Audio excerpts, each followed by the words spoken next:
All right, ladies and gentlemen, World Series might be going on, but you know it's that time with Sportswire Radio as we talk all the latest happenings here in the world of professional sports. As mentioned, World Series, we'll talk some Yankee obituaries, unfortunately. We'll get into the NFL later on, some NBA thoughts and NHL, plus much, much more with some of my guys here, including Rob Maraska. Justin Gianelli of the Baseball Banter Show, which you heard last night on sportnarium.com/player and earlier this morning. Chris Pizzea of the Talking Rival Show. Got a chance to listen to the Talking Rival Show a couple of different times here on sportnarium.com/player. And of course, the brute force, Brad Weiss, the legendary SJC Long Island Golden Eagle. I think I got it right now. SJC Long Island Golden Eagle, of course, Level Up Basketball Long Island. That's LI Brew Crew, if that's still a thing. And of course, he is the head coach for our Plainview JFK Hawks boys JV team as the boys are getting ready to start the season. As high school sports is all underway here and some. So, guys, how are we doing tonight? How you doing, Oh, Tom? Good. I'm good. I'm good. All right, so obviously a lot to get into here, and we'll get into the Yankees, unfortunately, and their obituaries in a few minutes here. But Phillies and Astros, and I check here, the Phillies are certainly quite the underdogs, but they're certainly making this interesting. And I'll go with Rob Maraska first because he's obviously tuned into it. He's only here with us for about, I say, 25 or 30 minutes. So, Mr. Maraska, give me your thoughts right now. What we're seeing between the Philadelphia Phillies and the Houston Astros, I guess, kind of a rematch of the 1980 National League Championship Series, and I think they also squared off in the 1981 postseason, if I'm not mistaken, as well. So, give me your thoughts. Yeah, well, I'm telling you, first couple innings, Verlander's pitching, not even giving up a hit. The balls are flying all over the place in Houston. It was batting practice, and then all of a sudden, like they've been doing all postseason, these Phillies are coming back, and I don't know what's gotten into them. Who would have? We did not predict this in the beginning of the year, and I know we're supposed to be analysts and analyze things and not fans or anything, but I can't stand the Phillies being in the World Series. It's driving me crazy. And you know what? They're putting up a fight in every series. They're answering back. They're getting key hits. So. I don't know what's going to happen. I mean, Houston's obviously the better team, and I'm pretty sure Houston's going to win the World Series, but I don't think the Phillies. Now, how can you be so sure? You just said I'm a fan and I'm all, this Phillies team, and yet how can you be so sure? The Houston Astros have been in this spot in the World Series a couple different times, and despite their run the last 8 years, 7 trips to the postseason, 6 consecutive in the league championship series, they've only got the one World Series to show for it. The pressure might be on them a lot more than it is the Phillies. And that's what I think it is. You're right there. The pressure. I don't think the Phillies are putting pressure on themselves because, they're just going out there and playing. It looks like they're having a good time. And you're right. Houston, there may be more pressure on the Houston Astros. I mean, the only year they won was the cheating year, and they still have that on their back, even though, the team's different and Dusty Baker's the manager. But still, you're right about that. The Phillies don't have much pressure, and that may be the key, but Houston is the better team. No question that they're definitely from top to bottom the better team, but we know in the World Series and any sport that doesn't always mean anything. Justin Gianelli, I've heard you obviously recap and preview where we are to get to this spot with both teams, and Phillies have gotten back into this one. And give me your impressions on the game so far. It is obviously one team we expected to get there, and another, as Rob had pointed out. And the Philadelphia Phillies certainly were a team very least likely here in this spot. Yeah, absolutely.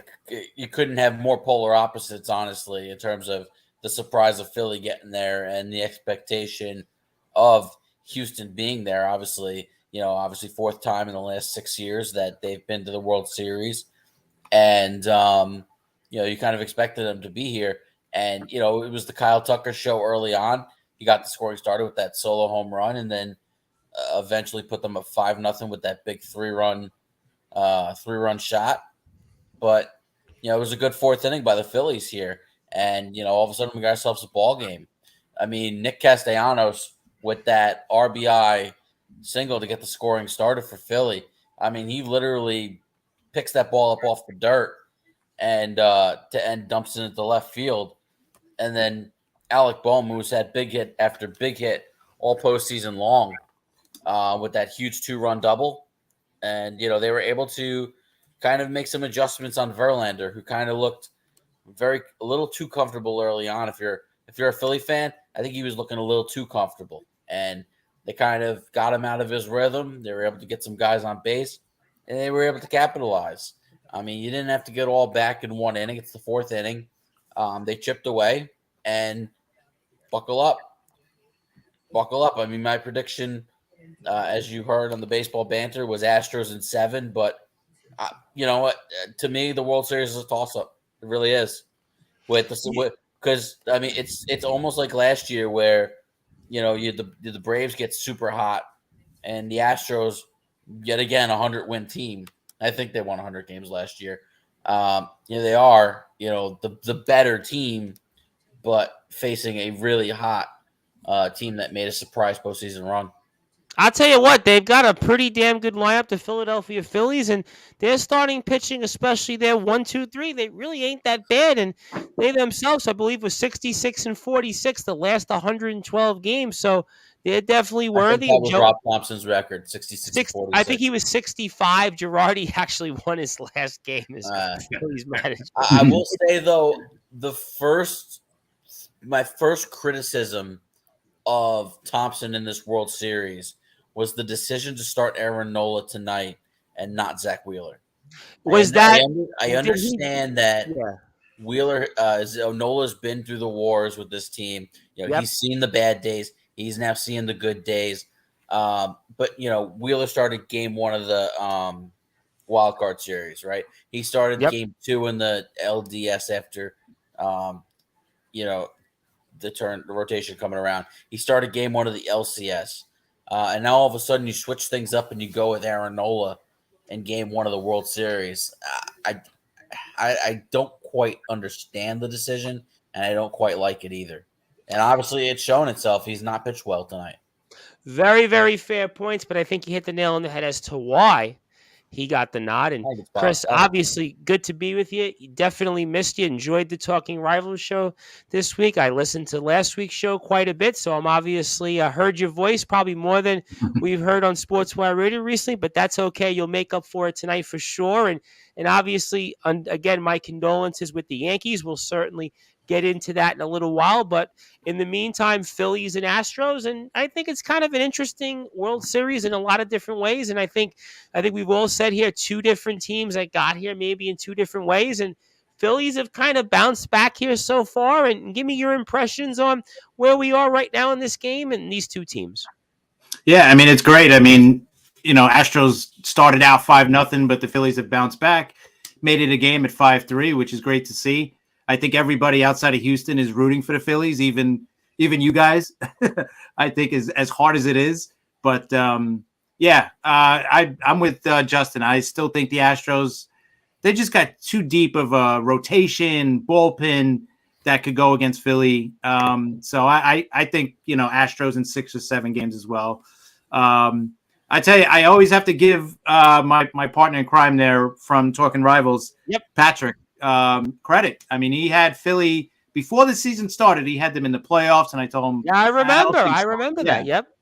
I was like, I don't think they're going to make it. I don't think they're going to be a wild card. He goes, I think they're going to sneak in. And then when they made it to the playoffs, he was like, he predicted them to be into the World Series. So I give him a lot of credit. I laughed at him every time he said that, but here they are in the World Series, shocking everybody. Except for him, obviously, but I mean, Chris, how many times on your Twitter Spaces with you and Patrick did we mock him for the Phillies? Exactly. They were off to such a bad start, and then they were kind of getting good after the managerial change. Like, whatever. That's still not right. Exactly. Exactly. There they are.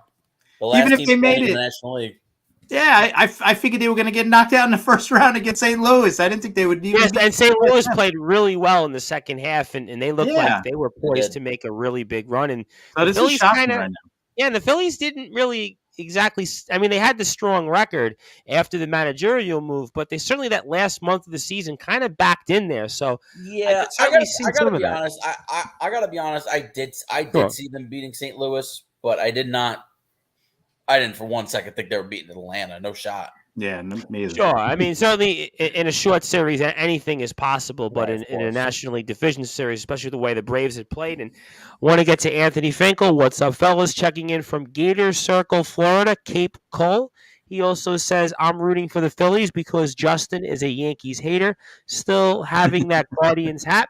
I also want to give a shout out to my very good friend. I guess I can say his name because he's going to be on with us on Sportswire Radio on Halloween, 11 o'clock Eastern time, and his name is Craven Rage. And, of course, Craven was a huge part of things over at Wrestling Championship Entertainment's Fight or Fright Day 1. He was in the main event against JDT, and he successfully retained his championship, the Wisconsin Universal Grand Slam champion. So certainly we are looking forward to speaking with Mr. Craven Rage. It'll be at 11 o'clock Eastern time on Halloween. So we'll definitely be trick-or-treating here on Sportswire Radio with Mr. Craven Rage. So always looking forward to that. So we'll have a lot of coverage, I'm sure, about that, plus much, much more. But the Brewforce, Brad Weiss, that brings me to you, because I want to ask you this question in a couple different ways. Because, I heard Rob Maraska talk about the fact that the Phillies weren't supposed to be here and his fandom. And then I heard some other guys here talk about the Phillies. And Patrick Trotty, Chris's partner at the Talking Rivals show, said he kind of expected them. And I want to ask it to you in a different way, because obviously you've played in the postseason.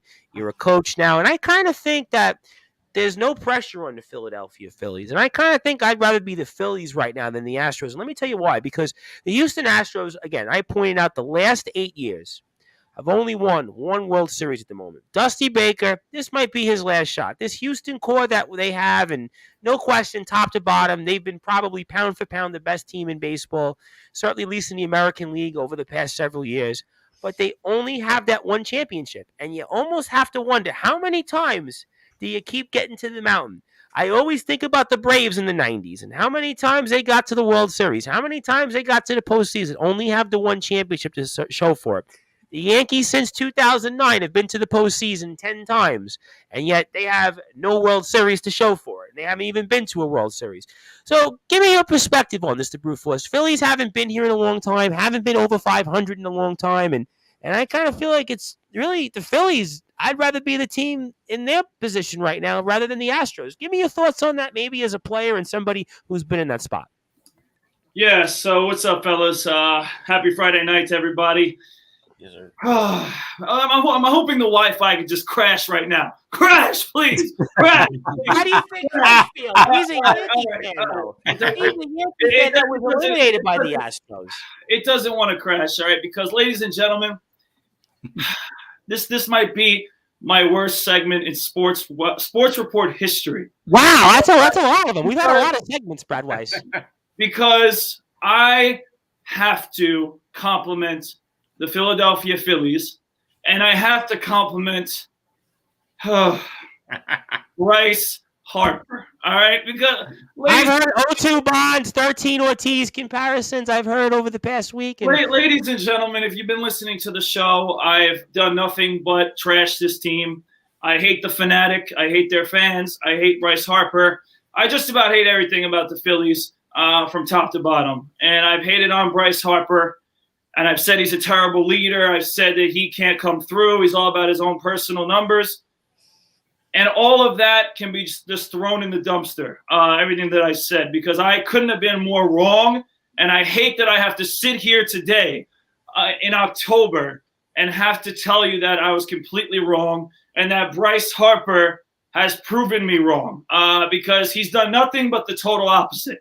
He's been the Phillies' best player. He's been a leader. You could tell that all of a sudden his teammates look like they want to play with him and that he's leading by example.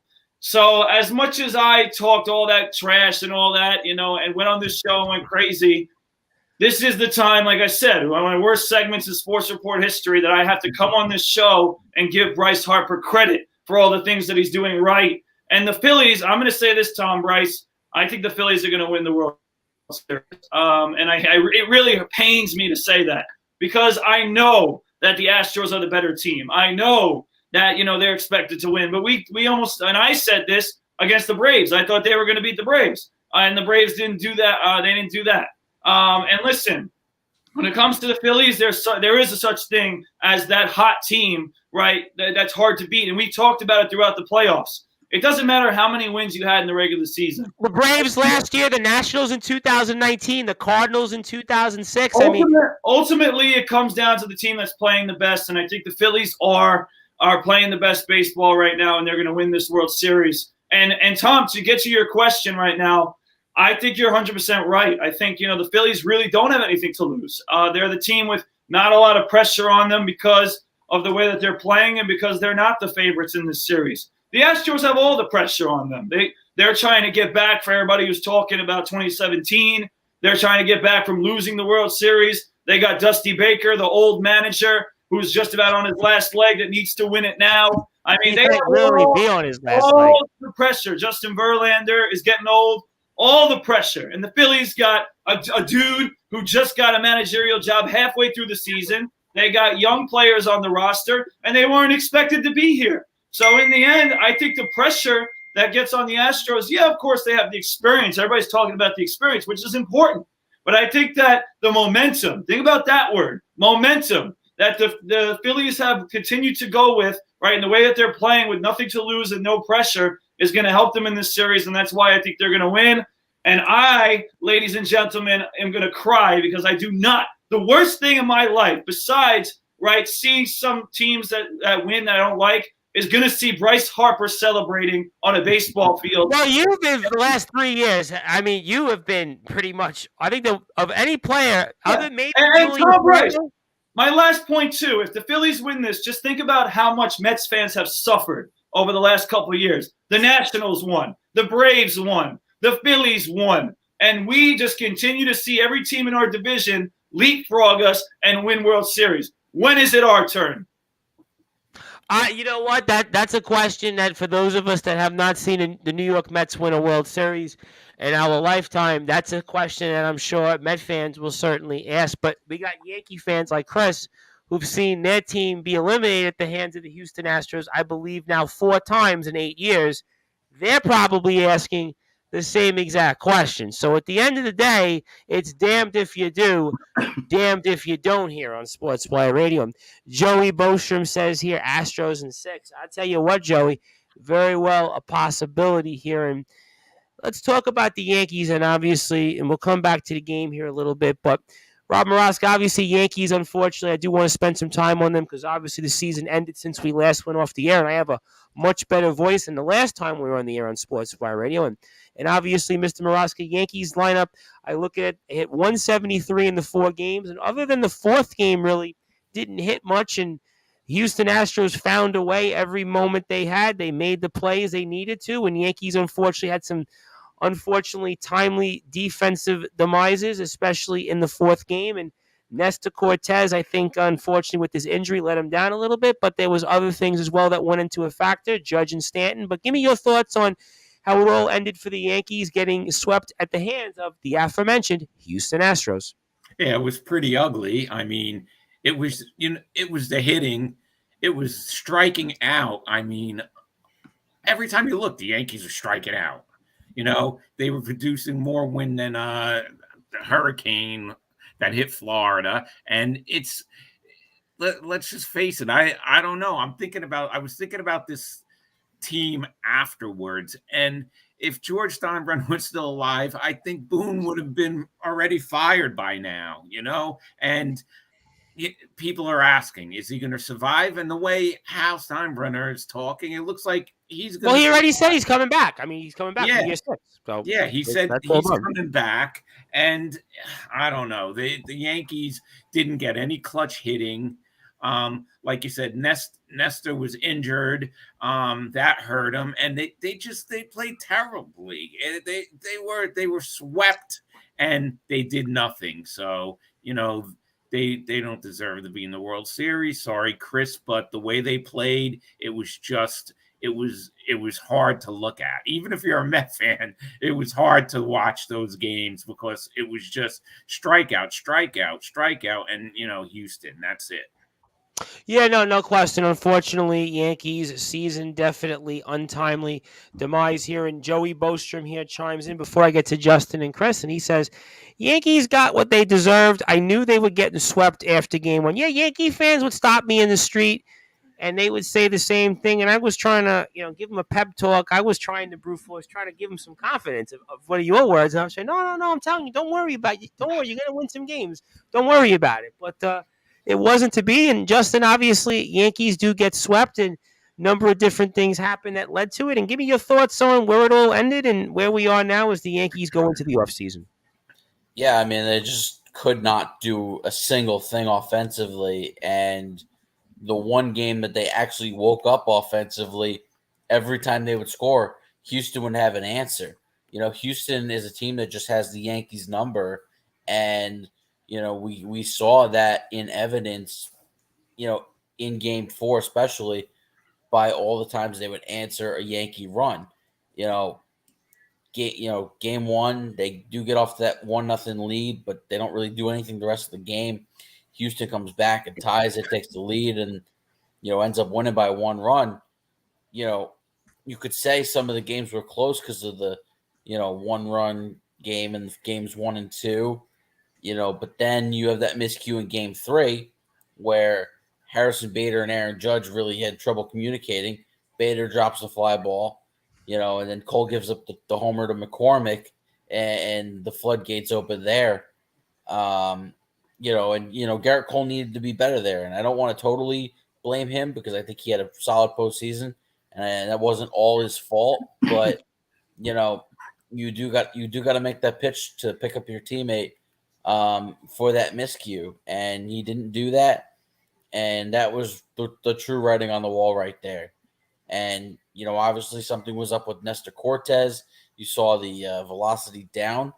You're thankful it was just his groin and it wasn't an arm issue. Because anytime you see the velocity down, a guy who throws 93, 94 is all of a sudden throwing 88, 89. You worry about the arm. And, fortunately it wasn't that. But Houston just had all the answers. I mean, the Yankees didn't they would come back, but once they took that 6-5 lead, that was it. It was quiet going down too. Yeah, unfortunately, that was the case here. And Chris, unfortunately, my certain condolences to you and all Yankee fans. I know some of these guys here are Met fans, and they certainly might have had their opinions on it. But I try to be as objective I can here on Sportswire Radio because we have many followers out there, and many of them are also Yankee fans like yourself. And I mean, talk to me about how you're feeling right now. I mean, I know unfortunately wasn't to be. Certainly strong start in game 4. Yankees look like they're going to go blow the doors wide open. Cortez gets hurt and kind of is one of those typical games. And, I think Justin did hit the nail on the head. To me, the third game was kind of where the series was decided ultimately. But give me your thoughts on how you're feeling right now as the Yankees are unfortunately in the offseason at the moment. Yeah, it's just frustrating as a Yankee fan because we've seen this team do this year after year after year, the last 5-6 years. The offense comes into the playoffs and then they just don't hit because they don't hit with runners in scoring position. They don't move the guys over from second to third with less than 2 outs to get them in, scoring position and stuff like that. Situational hitting. And then this year, different from all the other years, their back end of the bullpen was questionable because, you didn't know what you were getting out of Holmes now. So, but we didn't get a chance to close the game out. So we didn't even get to that questionable part. But I think, I even mentioned it on the Talking Rivals, the Talking Rivals show that, my keys were hitting with runners in scoring position and the bullpen, the back end of the bullpen is so huge. Because I thought our starting rotation was solid. It's going to be good enough.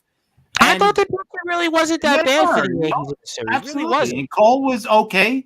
His start against the Astros, that was, another thing. Bullpen decisions by Boone or whoever's telling him what to do was questionable. Yeah, it was bases loaded, nobody out.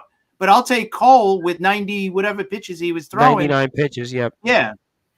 And I would take him over whoever he's going to bring in. And that was the other thing. He brings in Trevino to try to get out of that inning.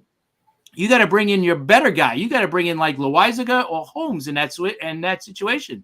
So there were bullpen decisions that were horrible, lineup decisions. changing the lineup every single game. It was just so many bad decisions, and that's what's frustrating as a Yankee fan, and I'm sure as a player too. Listen, you want to know what you're doing before you get to the game. You know, all right, I'm batting first, I'm batting second, I'm batting. You know, like there's a different. How about the fact that Lawrence Shahadi had to break to Harrison Bader that he was leading off that one game? Right, exactly. It makes no sense. You know, like you got to know. Like I know I played baseball my whole life, so I know there's a different mentality. Batting leadoff, batting second, batting third, batting fourth, batting fifth. Absolutely. And you want to know before you walk in that door, you should have an idea, right, of where you're batting. Okay, I understand fourth or fifth, third and fourth. All right, they want to juggle that. But, I mean, every night was a different lineup, and the bullpen was a mess with his decision-making. So, and listen, in this year, I was saying this as well, this year just proves that it's not just Boone making the decisions, right? Because if he was 100% making the decisions with the lineup, with the bullpen and everything else, he would have got fired the day after the playoffs, because he made so many questionable decisions, either the lineup or with the bullpen, right? So this just shows that there's other people making these decisions along with him. Maybe he's in there too, but I'm sure he's getting, you know, a notebook saying, okay, in this situation, go here, go there, bring this guy in, line it up this way or whatever. Because any other manager would have got tossed for making the decisions he made. I'm not saying it's his fault that they lost. Trust me, the offense is number one. Excuse me. And that's what's frustrating. But it's frustrating because it's the same thing year after year after year. And I hate the thing that people say, oh, Yankee fans are spoiled because, you know, they think they're going to be in the World Series. But you know what? If the owner and if the manager and if the players tell you that World Series or bust every single year, and then they charge you the prices that they charge you to get into the place and everything else, right?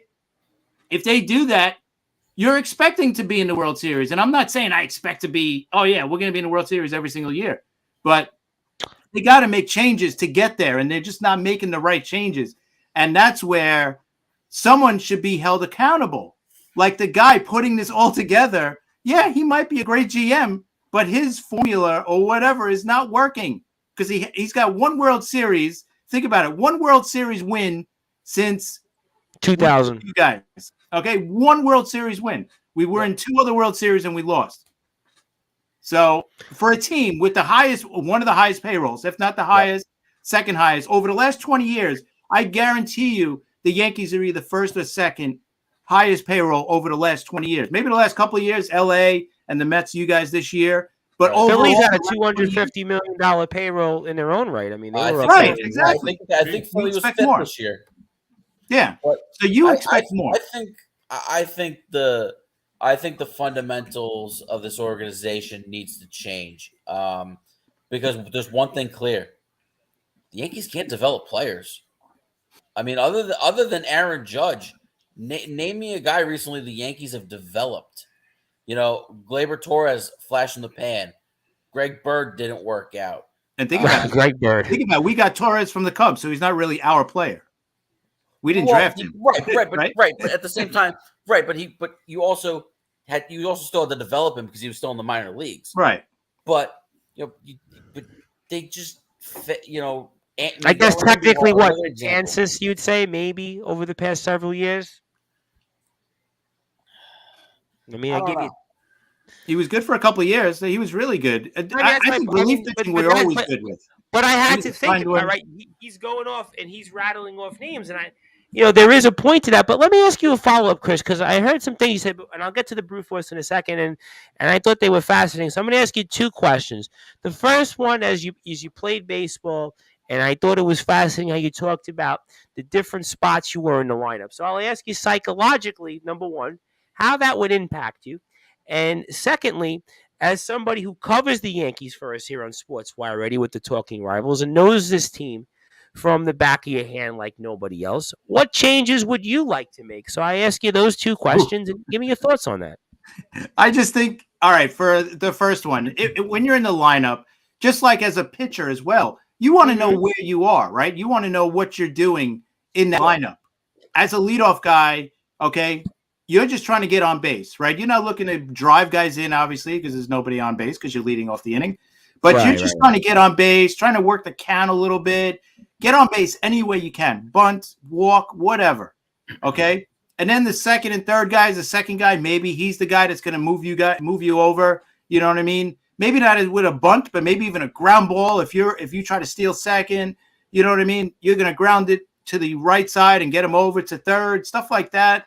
You know, and then the third and fourth guy, yeah, you're looking to drive the guy in, whether it's a sac fly, base hit. It's such a different mentality, those top 5 spots. So I think changing the lineup every night just frustrates a player. I think he's like, oh, now I'm batting third. Now I'm batting second. Now I'm batting whatever. It makes no sense. Having Judge lead off there, that was embarrassing. It made no sense in the playoffs. But whatever. It's near a hill there. Changes, woof. Sure. I mean, there's tons of changes. What I would want a new guy up top. I would want a new GM to start off. Just a different mentality, because obviously with Cashman in there, it's just not working anymore. For whatever reason, because he's already cleaned house. He's already had the new analytic team in there. And what I would say, I'm going to say this. He did his greatest job, or best job, from years 2010 to 2017, because he kept the team afloat when he was rebuilding the team. And he still kept them a winning team. They made the playoffs most of the time. And he was rebuilding on the run. You know, on every year they were rebuilding, and he was still in there. And he was rebuilding the farm system as well. So I give him a lot of credit for that time. What he's horrible at done from 2017 to now. Because 2017, he built up this nice young team, got some nice young players. 2018, they trade for Stanton instead of maybe signing Machado or Harper, whatever. And it just hasn't. The jury's out on the Stanton one. I mean, the numbers have been okay. He's okay. Listen, I have nothing against Stanton. I like him. Even if you do trade for him, they still could have went after Harper. They still could have went after Machado. So how do you pass up? You should never, no team should ever pass on 2 future Hall of Famers in their prime when you could just sign them. You're not trading. Especially the age. They weren't even in their prime, especially Harper. I mean, Harper. Right, they were like 28, maybe 27 at the time. The big deal about Machado and Harper getting to free agency was they were like 25, 26. That was my point. Because you sign those guys. Those guys were up at age 19. Right. Those guys were future Hall of Famers. They are future Hall of Famers. And you let them go. I know brute force won't want to admit that about Bryce Harper, but well, now he's going to have to, because Bryce Harper won a National League Championship Series MVP. He's going to have to now, unfortunately. He's definitely in the Hall of Fame. I mean, unless he gets hurt and he never, performs like he does. But that would be my first change. And then after that, obviously the lineup's got to change with Judge. Listen, it's going to come down to one thing with him for me. It's going to come down to how important is it to retire a Yankee? Because somebody or more than one team is going to offer him more than what the Yankees are going to offer him. Yankees are not going to have the best offer out there. So he's going to have to decide, do I want another, whatever it's going to be, 40, 50 million? I don't know. But it's going to be a lot of money, and he's going to have to decide, do I want to retire a Yankee and have all that, retire the number, captaincy, and all that crap? Whatever, all of that, if that means that much to him, then he'll be back as a Yankee. But if not, he's going to go to the highest bidder, maybe to San Fran, maybe to LA, maybe the Mets. I don't know, but it's going to come down to that. Does he want to retire? And then I think that's what the offseason is going to come down to. Like, if he doesn't re-sign, then it's going to be, okay, what's our plan B? I don't know what their plan B is. Is it going to be to sign Trey Turner, make him play third, or I don't know. So it's going to be an interesting offseason because it starts with him. And you know how long the free agents take to sign. I mean, he may not sign until like February. So I don't know. I mean, we saw that with Harper. Chris, that's going to be a problem, though, because he's going to be the one that sets the market, right? Right. There are going to be lesser guys like a Brandon Nimmo who wait for Judge to set the market, and then maybe their value could go up a little bit. I'm going to make one proclamation. March 30th, 2023, Aaron Judge will be in right field at Yankee Stadium on opening day. As a Giant. I'm not saying which game. Yeah, exactly. All right. Well, I mean, How those are amazing the- would that be if he signs with the Giants? That would be unreal. Well, I mean, we'll certainly find out. And I think a couple bonus things before I get to the brute force. I think of the series here with the Astros and the Yankees. I think Jeremy Pena certainly made a name for himself in postseason lore. Gurriel, McCormick, and to me, they did it all without Altuve. What did Altuve have? That's another big difference between the Astros and the Yankees. They lose Correa in the offseason, right? And here comes Jeremy Pena as a rookie. Now, he'll get some Rookie of the Year notoriety. Obviously, it's Julio Rodriguez's award. I think he's going to win. Right? But Jeremy Pena, terrific rookie season, ALCS MVP. You know, you got Chas McCormick. You know, you got Kyle Tucker, guys that they've developed to replace some of the guys that have left. You know, George Springer's gone now. You know, Carlos Correa's gone. You know, guys have come and go. And that organization remains at the top because their developmental program is about as good as anybody's. I'd even say it's up there, maybe better than LA right now. Well, I'll tell you what, you got to give them a lot of credit. Their payroll is definitely not the same as the Dodgers for sure, even teams like the Yankees, the Mets, the Phillies, but they have been where they are. We'll see if they're able to come away and win a second world championship in the franchise's history. And it is now 5-5 between the Astros and Phillies. So the Phillies are certainly making the Astros work. And I also believe I heard the stat, the brute force, that the Houston Astros have never won a game one in a World Series. So that's kind of an interesting fact there. So maybe that streak continues. I don't know. But, you know, the brute force, obviously, I heard a lot from these guys. And I want to get your perspective on it because certainly, again, Yankees have a very, very tumultuous offseason. It looks like to be ahead, and certainly you never want to get swept in a series, and the Yankees had that, unfortunately, to the Astros, their arch nemesis here over the past several years. And I mean, give me your thoughts. I mean, certainly I would imagine this Yankees team is going to look a little bit different regardless. Even if they sign Judge and bring him back, I would have to think that this team is going to look different if they are going to compete and get back to the World Series for the first time since 2009. And give me your thoughts on the Yankees and where they go here as we go into the offseason over the next couple of weeks. Yeah, well, the guy said it to start. Obviously, it all revolves around what happens with Aaron Judge. How it starts with Aaron Judge will, start what the Yankees decide to do. But ultimately, when it comes to the Astros series, a lot of the guys said it already. I mean, that was just embarrassing. They really embarrassed themselves. Not only get swept, but obviously against the team that they got swept by, and it was pretty easily. I mean, they competed maybe for a short time. Maybe game 2 was competitive, but it was really just an absolute beatdown by the Astros.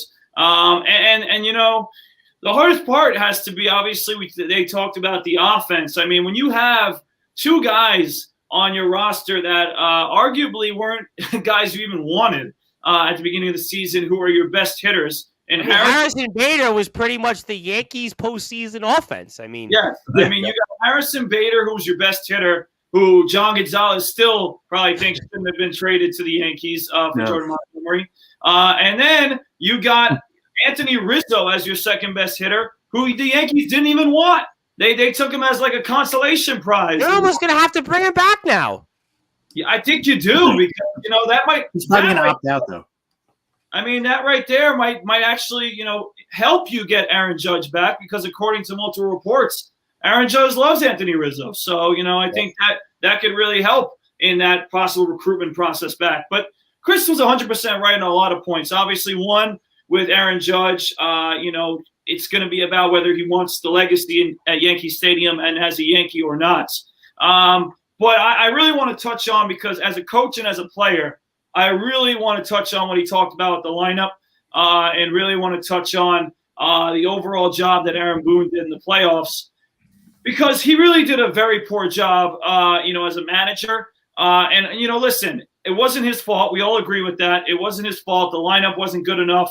They didn't play good enough, but he didn't give them a good enough chance to win either. I mean, it's really, at this point, I can't blame any Yankee fan that comes up to me angry about Aaron Boone, because he just continues to show his flaws in the playoffs. How do you expect your team, right? And I know that the team is struggling, the lineup's not producing. So there's pressure on Aaron Boone to make adjustments, okay? But one thing that as a coach that I do, right, is I don't like to change and tinker the lineup so much.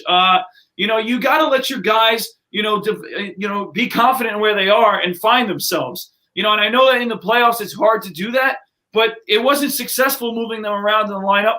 And most of the time it's not when you're in the playoffs, just jingling and fumbling with the lineup and thinking that it's just going to work. It normally doesn't work.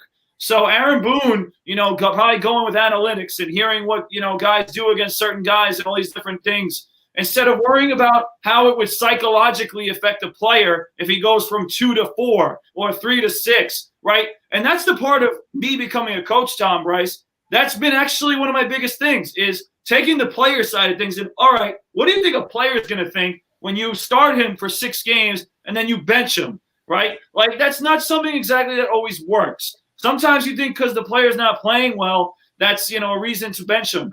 But sometimes it's not the case. In basketball, we take pride in not only having a great starting lineup, but having a great bench lineup. That sometimes can affect the lineups and the situations on a team.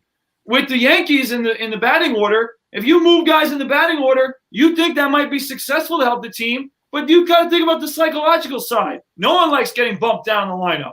Okay, that's something that affects players. And I know they're Major League Baseball players, but Aaron Boone should know better. He's had years of experience at this point. He's been a player himself, and the fact that he can't figure this out and continues to make these mistakes is embarrassing on his part. I think that he's showing that not only is he a bad manager, but as a player, he wasn't qualified enough to become a manager and being a manager because he's not doing a good job of it. As a former player, he should know better, and he's simply not doing it. And that's why I can't let him off the hook, because it's embarrassing, the amount of changes in the lineup. I would hate it as a player. I know the Yankees players couldn't have liked it that much, and it couldn't have helped with what already has been a shaky talk when it comes to Aaron Boone's leadership. I mean, it can't help that he's doing this and that the Yankees trust him. And simply, when that starts to continue to accumulate itself, continues to happen, the team as year to year cannot trust this guy. And I think it's at this point, they're losing him every year more and more, and it's just a detriment to the Yankees that he's still the manager.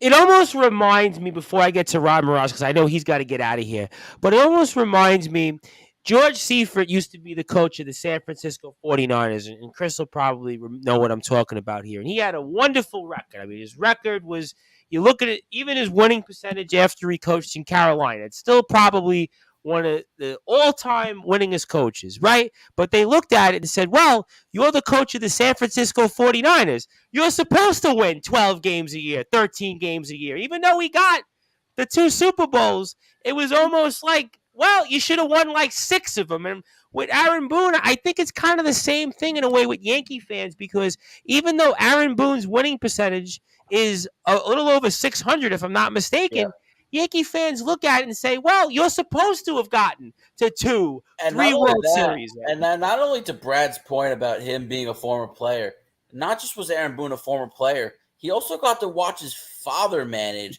because he played. Oh, his grandfather played. His brother was his whole player. Royalty. Right. Ray Boone to Bob Boone, and now Aaron, and his brother Brett as well. But Aaron played for the Reds while his father was the manager. Yep. So he got to see his father day in and day out make those managerial decisions. Look, analytics are good for a number of things. I totally agree with that, with analytics in a lot of departments.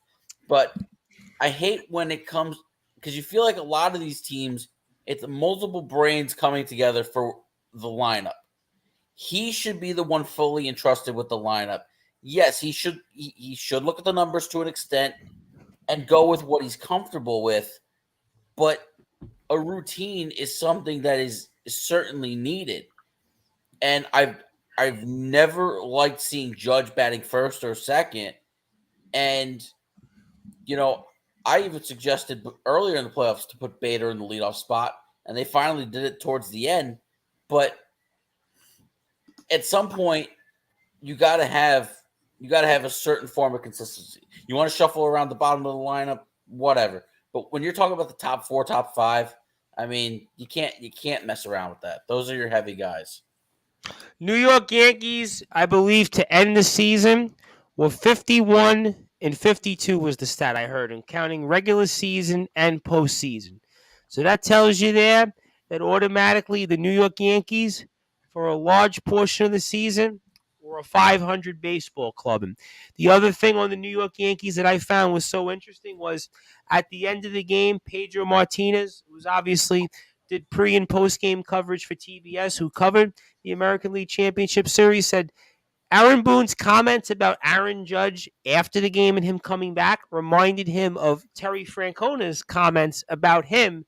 And from his vantage point, he felt as if it wasn't a sure thing that Aaron Judge was coming back. So who knows? I mean, that's just one person's perspective. I mean, hey, Pedro was right. He ended up leaving. Well, that's why he brought it up. So, I mean, we'll certainly see. We do have an off season to get through. We'll certainly, I'm sure, have a lot of hot stove talk here on Sportswire Radio, and we'll talk about these games here currently right now between the Phillies and Astros on next week's show. Although I'll have an announcement very shortly here on next week's show, and kind of an abbreviated type of show on Sportswire Radio we're going to get. But Rob Maraska, I know you got to get out of here because I know you got a lot of stuff going on. So I want to give you the floor, give you some closing thoughts because we are going to move on. I got an announcement, and I want to give you the floor and any closing thoughts. I got to pick NFL games.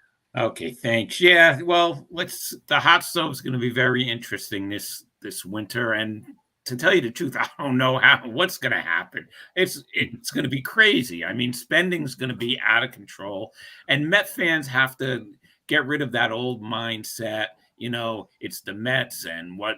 The Wilpons are gone. Cohen wants to win a World Series. That's the difference between him and the Wilpons. They didn't care. They just wanted to make money. He wants to win a World Series. He has his 5-year plan. So he's going to do what he has to do to get the Mets to the World Series. This year was a major stepping stone after the past couple of years. And, you know, he has a 5-year plan. It was disappointing. We were disappointed. But you know what? The Mets gave us a good season.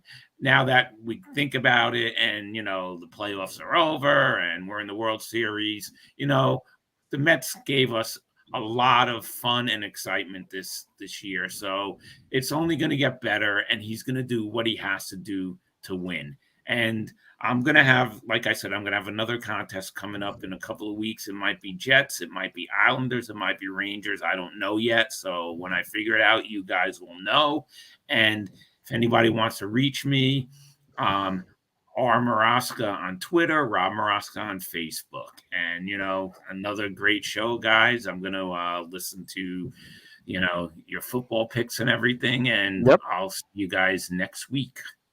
All right. Appreciate that here, and certainly we'll look forward to that. And thank you again, and we'll see you next week here on Sportswire Radio. And that was Rob Maraska, our longest tenured analyst. And we are here on Sportswire Radio speaking all the latest happenings here in the world of professional sports, including Major League Baseball, Yankees, World Series, and we'll be talking the NFL. We'll get into the NBA toward the end of the show. Maybe a few thoughts on Randy Dillon and the NHL. Islanders certainly talk of the NHL of late. Certainly Rangers as well. We'll get into some other things as well. I'm doing that right now with the brute force Brad Weiss, who you can tell from his sweater is a Level Up Long Island basketball coach. And we'll be speaking Level Up Long Island basketball very soon on Sportswire Radio with the man behind Level Up, Mr. Jesse Winter. So looking forward to that in the near and distant future. And of course, he is also a part of a number of different things Long Island related. And Justin Gianelli, also from Long Island, is with us from the Baseball Banter Show. Of course, we enjoy hearing the Baseball Banter Show each and every week on Sportsfire Radio. And also from Long Island via Kings County, Brooklyn, there's Chris Pizzea of the Liftoff Jets and the Talking Rivals, which you can hear both of those shows during the week on Sportswire Radio. And my name is the Reverend Tom Bryce. And if you like what you hear from us on Sportswire Radio, please continue to give us a like on Facebook at Sportswire Radio. Also 24 hours a day, 7 days a week, 365 days a year. You can listen to all of our great content on sportnarium.com/player. Also, we have some announcements here. I want to get to those. Monday, we mentioned Craven Rage, Halloween, Trick or Treat, 11 o'clock Eastern Time. Sunday, 3 p.m. Eastern Time, 8 o'clock British Standard Time. We'll have on Donnie franchise of Wrestling Appreciation Society. They're steamrolling into their first show coming up in April 2023. So excited about that. But also related to next Friday's show on Sportswire Radio, it might be a little bit of an abbreviated show because we are going to be from 10 o'clock to 11 o'clock. We are kicking off. Speaking of basketball, the Brute Force, the ABA, the American Basketball Association, of course, our friends with the New York Harlem Underdogs. Coach D has called on us because Media Day is for the Underdogs in the ABA, and we are doing a 1-hour live session with 4 players of the team, including franchise player Christian Butler. And, of course, Christian Butler has been a staple with us on Sportswire Radio, and he has pretty much been the man for the Harlem Underdogs and all the great things that the team has done over the past few years. We're going into year 4 with the Underdogs, so I'm excited about that. So you'll get our regular show where all we're going to do is talk NFL games from 11 to midnight. So you're not going to get Randy Dillon. You're not going to get Rob Marosco, unfortunately.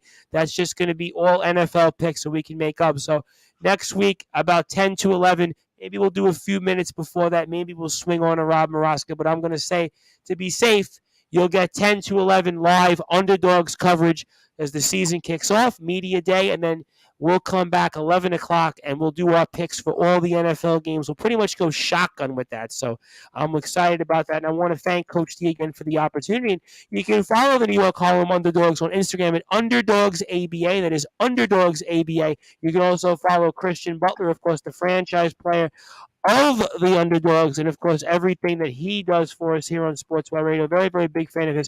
Christian Butler 8 on Instagram. That's Christian Butler 8 Underdogs ABA on Instagram as well. And we are talking all things related here to the world of sports, and let's go into the NFL because I got to pick some games with you guys, and obviously we'll get into the Jets and Giants in a little while. I don't want to jinx it too much with both teams, but I will start at the top. And obviously, the Thursday game was in the books, so I mean, we'll obviously chalk that up. I'm sure some of you picked the Bucks, some of you picked the Ravens, and we can kind of go with that. I see the Brute Force. You have the picks up on the screen with the records, or you might want to make that a little bit more bolder because I can't quite see the records there. But hopefully, you can fix it on the screen. And let's go to the first game. We'll go chronologically. The Brute Force, and obviously Wembley Stadium. We're back in London. I guess you might want to say London's sort of official team, and the Khan family's Jacksonville Jaguars against the Denver Broncos. Boy, this is really a typical 9:30 matchup here, you may want to say. And 39.5 is the over-under. The Jaguars are 2.5 point favorites for what that's worth. And the Brute Force, I mean, give me your thoughts here. Broncos, Jaguars. But one of these... Because I'm going with the guy who was doing high knees and high steps on the plane to London. All right, I'm going with Russell Wilson. I'm going with Russell Wilson and the Denver Broncos to somehow, some way, find a way to win this game. And listen, it's not appeasing. It's not exciting. I'm not like jumping for joy with this pick. I'll be sleeping at this time, 9:30, so I really could care less what happens in this matchup. Yeah, so I do think that Russell Wilson has a decent game. Trevor Lawrence is going to have a tough time. The best unit on the field is the Denver defense. I think that they will definitely give Trevor Lawrence some issues. Travis Etienne, we know, is now the main running back for the Jaguars, who will be their only hope. But ultimately, I think that the mistakes, surprisingly, will go the opposite way of what we think. We think it'll be with Wilson. It won't. It will be on the opposite side. And even though Nathaniel Hackett is still a really bad coach, and the coaching matchup goes towards Peterson, I do think that the Broncos will do just enough to win this game and cover the spread. So I'm going to take Denver. It'll probably be, again, a close game. Maybe a field goal wins it. Yeah, that's kind of been the Broncos pretty much the way they've played. So everything you said kind of fits to a T. Justin, Broncos, Jaguars, 9:30 London game. Again, for what it's worth, Jaguars 2.5 point favorites. 39.5 is the over/under. And what do you think? Yeah, this is bad. This is a bad game. I mean, Watching your facial reaction toward that, I think pretty much summed it all there. Basically, first to 10 wins. I'm going to go with the designated home team here. I'm going to go with the Jaguars. I know Denver's got a terrific defense. I do think Etienne will be able to find some running room. And, I do think one of these weeks Trevor Lawrence is going to start stepping up and prove he's a franchise quarterback. I can't pick Russell Wilson right now. That their offense is just beyond trash right now. I mean, what a wasted season. You've got a top 5 defense and you're 2-5. I mean, boy, what a wasted offense can't do Jack. No question. I'm just saying defensively. I know. You I mean, Denver's defense is really good, but I think Trevor Lawrence is going to be able to stretch the field in a way that maybe the Jets couldn't last week. So Sure. I'm going to take the Jaguars here. All right, fair enough. And before I get to Chris, I want to give a shout out to John Gonzalez of the Sports Authorities Group, who joins us during our football picks. And certainly he always gets excited. He says, "No need to be upset, Brute. I have arrived to brighten your evening." Certainly happy to have you, John, as always. And if you like thank what you hear, because the show got off to a rough start. So thank you, John. I got to be honest. I mean, to talk Yankee obituary for 20, 25 minutes, I mean, I really wasn't feeling that. I'm sure Chris would probably agree because he's a Yankee fan. I know John Gonzalez would say the same. But, Chris, I mean, I probably feel the same about Broncos and Jaguars. Jaguars, for what it's worth, are 2.5-point favorites, 39.5. This is the designated London game. And what do you think? Yeah, I think, like you said, I think this is that last-ditch effort to try to make the playoffs for one of these teams.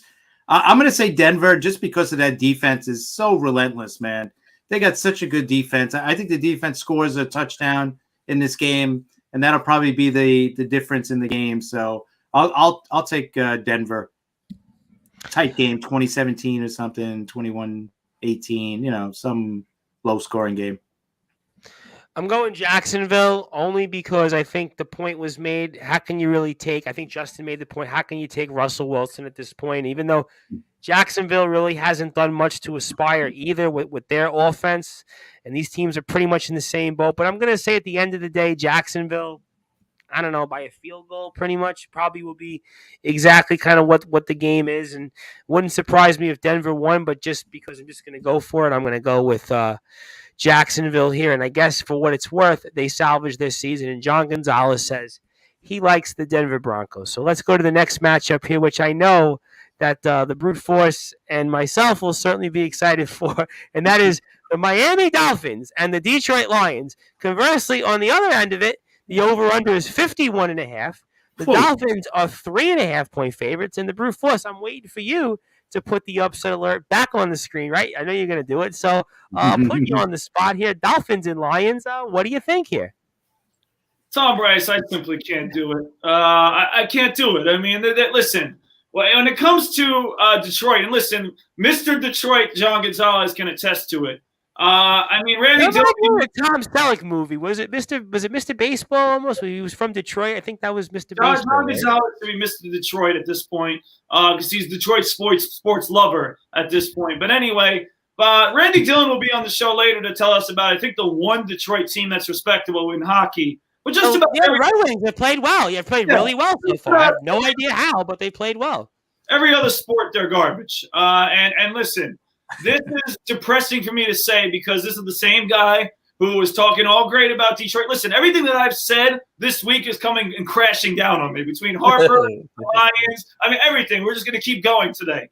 But ultimately, the Lions are not a good team. Their defense is horrible. I know that they're going to get back, St. Brown again after getting re-injured again last week for my fantasy team. He's going to be back. I believe Swift might have a chance as well this week. So they will have some pieces for Detroit's offense, but that doesn't stop from their defense. And, the Miami offense, yeah, they were kind of like here and there, good and bad against Pittsburgh. But I do think that there's going to be more good than bad in this game. I don't think that Detroit has an answer for Tyreek Hill, and I think they don't have an answer for Waddle. And those two guys are going to have big games, and I can't help but pick the Dolphins. All right, very, very fair points. And John Gonzalez, before I give his pick at the end, says, just call me the king of Motown. And Joey Bostrom also goes with the Miami Dolphins. And for you, Justin, Dolphins-Lions, interesting game, 3.5-point favorites. The Dolphins are on the road. 51.5 is the over-under. And what do you think? Yeah, I kind of, I don't know where I lean in this game, because Miami didn't show me much last week. They had to really hang on last week to beat the Pittsburgh Steelers. I told you Pittsburgh would cover, even though they wouldn't win. You did. Give you that. I don't like the way Miami's been playing, but this is a big opportunity for Raheem Mostert. The Detroit run defense is about as bad of a run defense we might have ever seen in NFL history. The Detroit defense is just an utter load of garbage. And that's why, you guys were singing the Detroit praises early on, preseason, early in the season. I knew it was going to be just like this. And it's going to be another game like this. We'll see. We'll see if Jared Goff can get the offense back on track, because the last couple of games, whether it was shutout in Foxborough and last week not being able to move on the Dallas defense. Granted, Dallas is one of the better defenses in all of football, but I mean, maybe having a little more room to move, maybe Detroit can go up and down the field here. But I like Miami. They're going to be able to control the game with Raheem Mostert, with Chase Edmonds, and obviously the big threats of Jalen Waddle and Tyreek Hill. But they just have more weapons at this point, so I like Miami.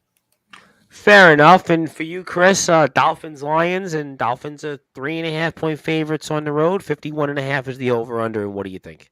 Yeah, I'm thinking Miami too. I think it's sad with Denver too. Detroit, because their offense was actually playing pretty good, but their defense is just so bad. And I feel bad because Aaron Glenn is the DC, and Aaron Glenn, of course, really good cornerback. I don't want to say jet great, but very good cornerback for us. Yeah, very good career, no question. Very good career. So I thought, I thought they'd be better than this too, but you got to go with Miami in this game. And John Gonzalez, I want to point out, also goes with Miami. Dan Campbell let me down, but they did look good on HBO. I'll tell you what, that segues into my point. I think that their coach is definitely probably on the hot seat right now. And I call me the total homer, but I'm going to be the only one. Once again, I'm going to stand on that ledge. I'm going to die by it. But I'm going with the Lions also because you know what? The Dolphins, but the Dolphins they weren't impressive last week. I think Justin made the point. Miami wasn't that impressive, and I would have to think Detroit is due for something. They're due for one eventually. So I'm going to say the Lions win. I'll be rooting for you. I want you to get this right. Well, listen, last week I did admit that really it was just picking them because I knew at the end of the day Detroit was going to get blown out in Dallas. But this I actually do have a point because Miami really wasn't that impressive against Pittsburgh.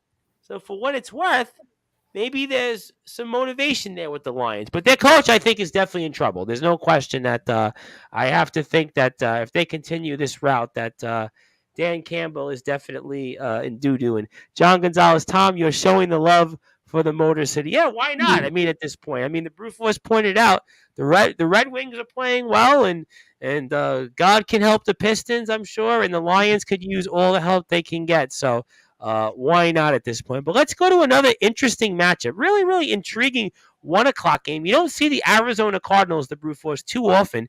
1 o'clock. They're playing against the Minnesota Vikings, which seem like they're in firm control of the NFC North.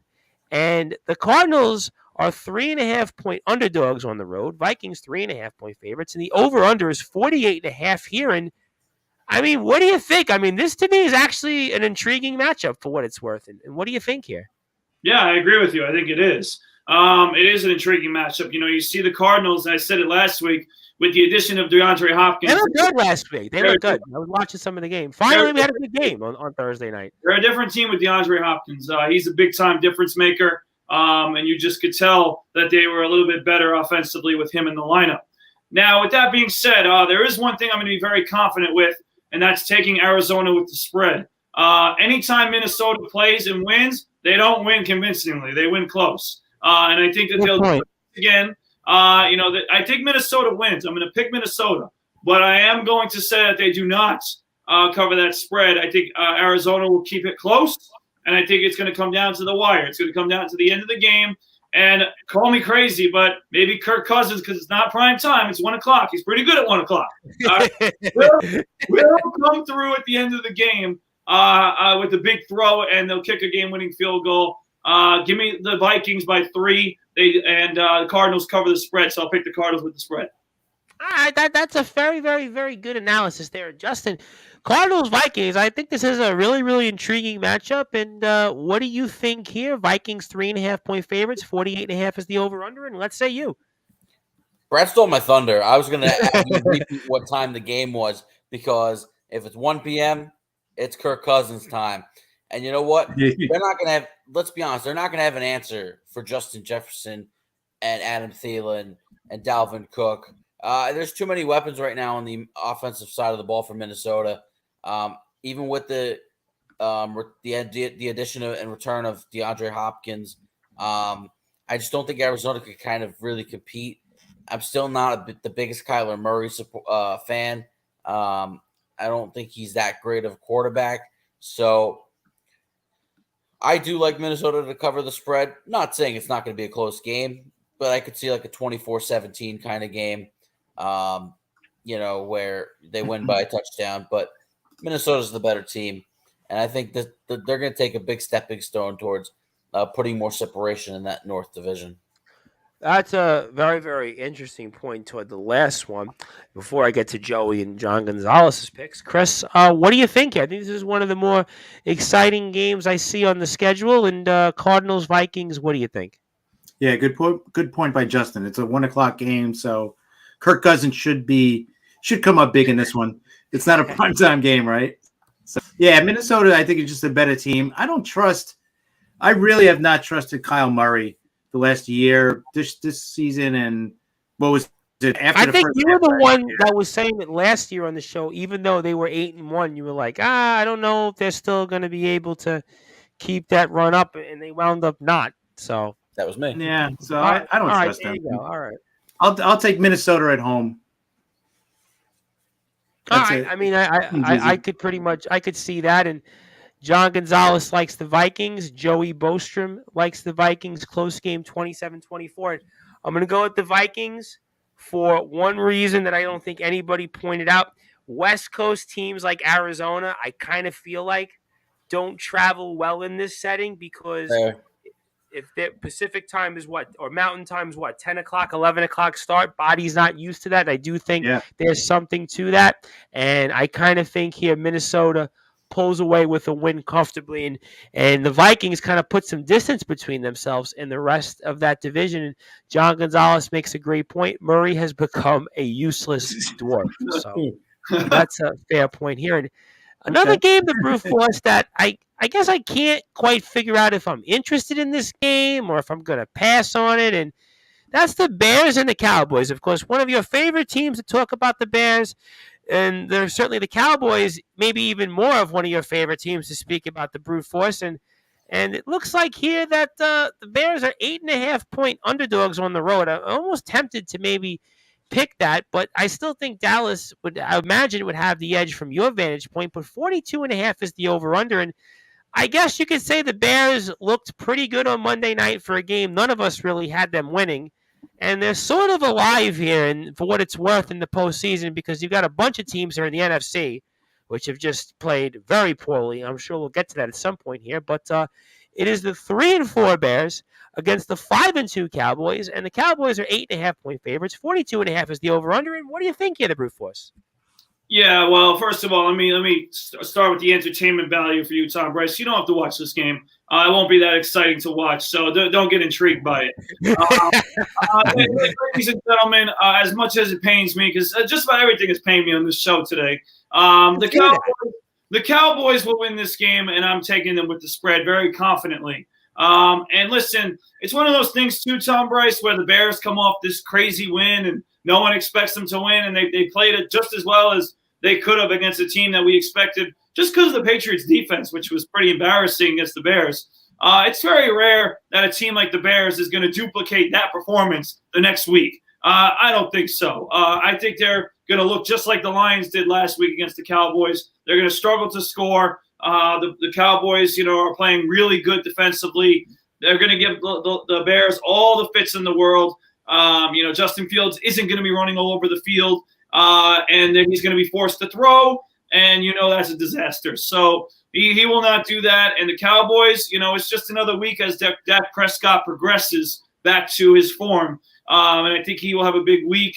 The running game, yes, I know Ezekiel Elliott injury is a big thing for the Cowboys, but Pollard is more than qualified to get a lot of touches this week, and I think that'll be good. And their weapons, hopefully on the outside, can do something as well. So I'll take the Cowboys comfortably. And Tom, don't even watch the game. Don't waste your time.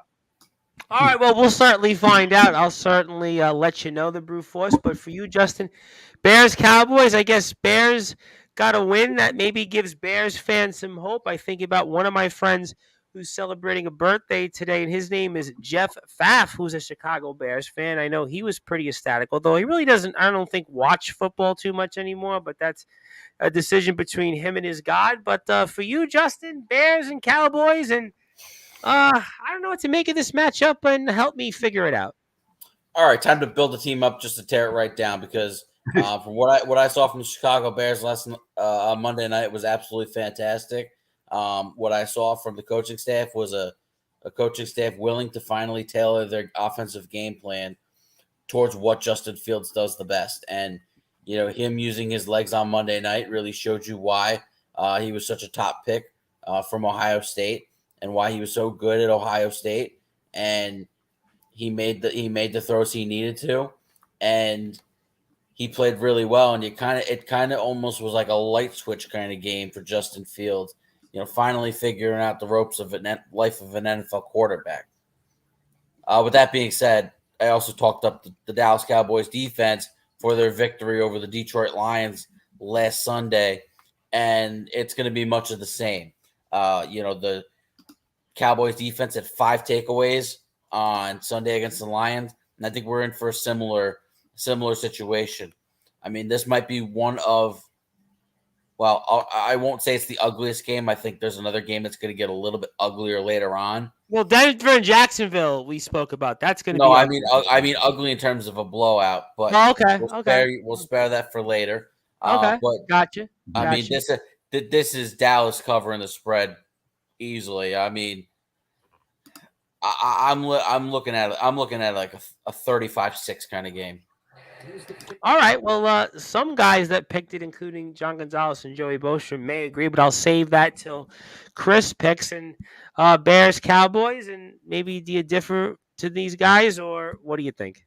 Yeah, no, the Bears played really well on Monday night. That was pretty shocking against the Patriots. It was good to see the Patriots lose.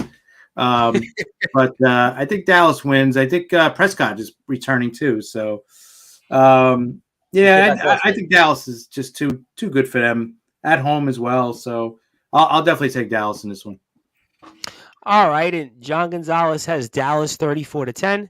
Bears played well on Monday Night Football, but Dallas is the better team. Dallas wins 24-10. Yeah, I'm gonna definitely pick Dallas. I do want to say one bonus point on the Bears, the Brute Force view. For whatever reason, I was thinking about this. I almost kind of think that this year's Bears team might be like almost equivalent to last year's Atlanta Falcons team. They'll probably find their way to get to maybe 7 wins, at least keep their team sort of interesting. Maybe they sort of progress, but they're definitely not that good of a football team. And I think Dallas is going to establish themselves that they're a strong team and that they will certainly be looking for blood. And I kind of think that Dallas will win comfortably. I'd say maybe 30-10. I think that's kind of did that. And the Bears also unloaded Robert Quinn. So thank you, John. Thank you, John, for that. I'm going to go save the Jets and Patriots for last because I'll do the locals last. So that means I'll go to a game that I'm kind of excited for you to get on the record for, the Brute Force, and that is, of course, the beloved Pittsburgh Steelers against the only undefeated team in the NFL right now, the Philadelphia Eagles. Who would have thought that? Certainly the Eagles were a playoff team last year, but they look like they might be on the verge of being a Super Bowl team. And Eagles 10.5-point favorites, 43.5 is the over-under. And Pittsburgh and Philly, obviously, sort of a rivalry, I guess you could say. Maybe kind of the equivalent to Giants and Jets, although they play two different ends of the spectrum in Pennsylvania, for those that know the geography of Pennsylvania. But the Brute Force, do you want to put the upset special there on the alert, or what do you think there? Hell no. What, are you kidding me? I mean, hell no. All right. First of all, what I will say is that stop it! Please, John Gonzalez. All right, put that steel curtain back down. All right, because the curtain it needs to hide how bad the Steelers are. All right, because I know everybody's bloviating about how they competed with the Dolphins last week. But I think it was more the Dolphins, right, not playing to their level of play and making dumb mistakes, like not kicking field goals in certain situations to keep the Steelers alive. And I kept thinking, was it like wrestling where like the Dolphins were kind of like almost getting them back into the game, almost to make it interesting? Or the Dolphins let the Steelers feel comfortable. I mean, it was almost like they were letting Brian Flores like feel like nice a little bit, like feel like hope, and then they wanted to are they crash. trying to like get out of a lawsuit or something and say, "Hey, listen, we won't blow you out. Just we won't." Right? Yeah, there's something there. There was something there.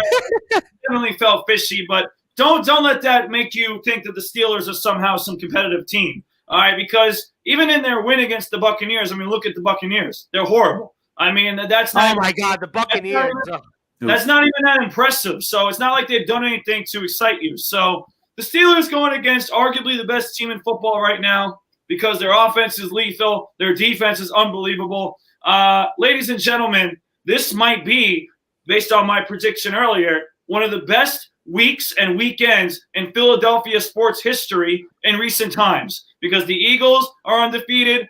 The Phillies, in my opinion, are going to win the World Series. I mean, things are going really well in Philadelphia, and it's not making me happy. Trust me, it's not. But it's just the truth. It's reality. So I think that the Philadelphia Eagles absolutely destroy the Steelers. I could see this being 38-3. It'd be the final score of this game. Pretty strong words there from the brute force. And John Gonzalez says, "That's it, brute. I'm not lending you my Troy Polamalu shirt." I mean, I could, though, certainly replace him in the old Head and Shoulders commercials. I'm sure of that. But that's for a different point. But, Justin, I mean, a lot to follow up there with the brute force and the Steelers and the Eagles. Sort of a rivalry, I guess, for what it's worth.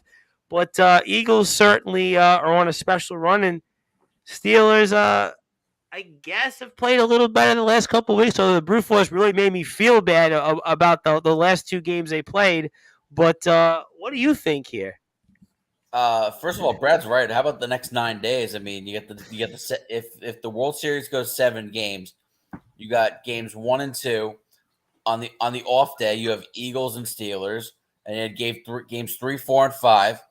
On the off day, you have Thursday Night Football, Eagles, Texans, and then you have games 6 and 7. So you have either Eagles or Phillies for basically the next 9 days. It's an exciting time if you're a Philadelphia sports fan. Unfortunately for us around here, but listen, I want to give the Steelers credit. They've been competitive the last couple of weeks. Obviously, they pulled off the win over the Bucs. Like we said, the Bucs have struggled this year, and the Steelers were able to come away with that victory. And they played a pretty competitive game last week against the Dolphins.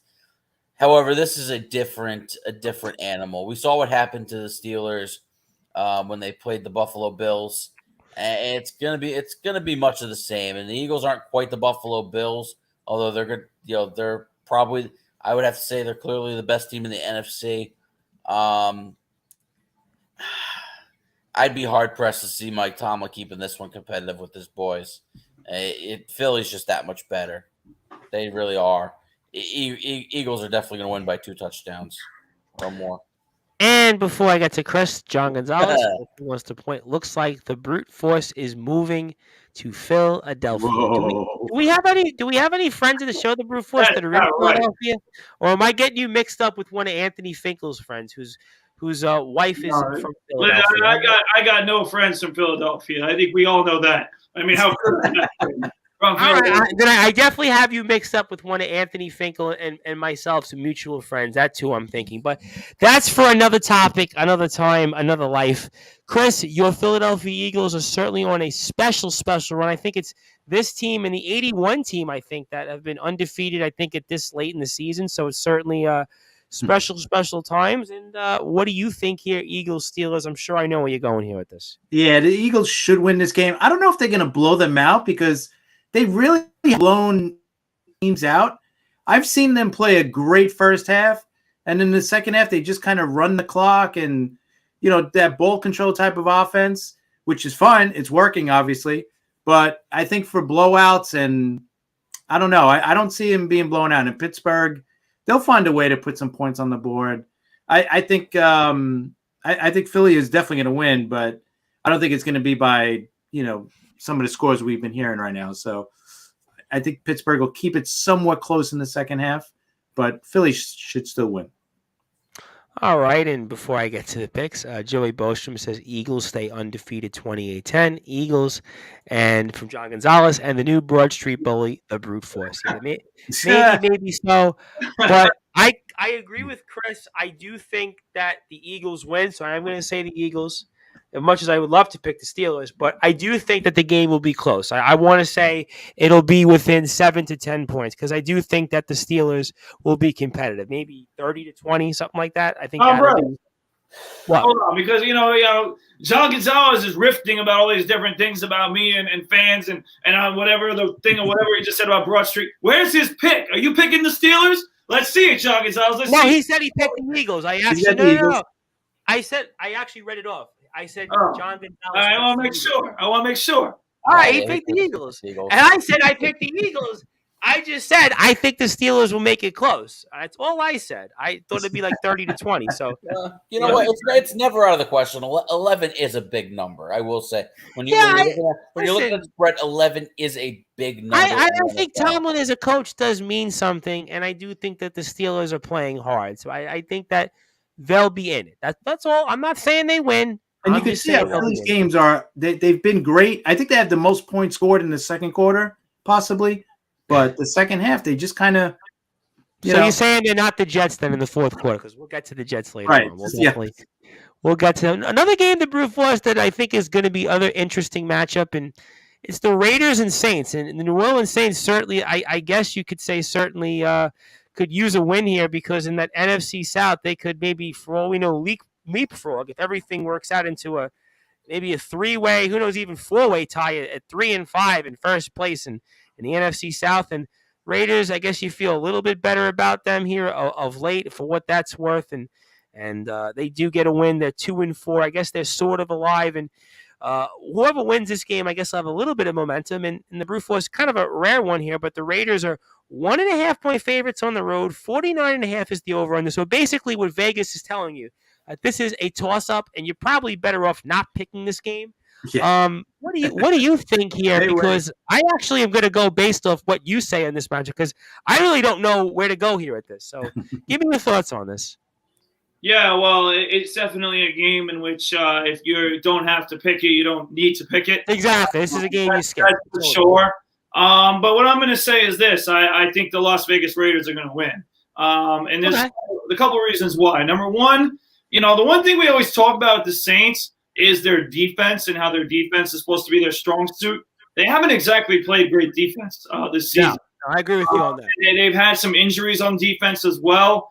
And to be honest with you, Tom, you talk about how the Saints need to win this game. But honestly, do they really need to? Because the division is so bad. I mean, they could just keep losing a few more times. You could be in first place was my point. That was my point. Right. But I think the Raiders clearly need to win this game more. I mean, because their season's not over. You guys are starting to see over the last couple of weeks, you're starting to see Josh Jacobs go off. You're starting to see their offense kind of click a little bit. And I think that in this game it will. And I think they need this game more than the Saints do. I think, you see what the Broncos are doing. They're not doing anything impressive. The Chargers are another team that have not played very well and continue injury after injury. So if the Raiders start to get going here, they could be the second best team in that division this year. So I think that this is a big stepping stone towards that. It won't be exactly easy. I think this game will be high scoring. Andy Dalton has been more than respectable as the quarterback of the Saints. But I just think that in the end, the Raiders will score more points than the Saints, because the Saints defense has simply not been the Saints defense that we're accustomed to. Fair points there, and I'll wait till I get to John Gonzalez and Bostrom. John Gonzalez does say putting any trust on Josh McDaniels is a huge mistake. Typo there.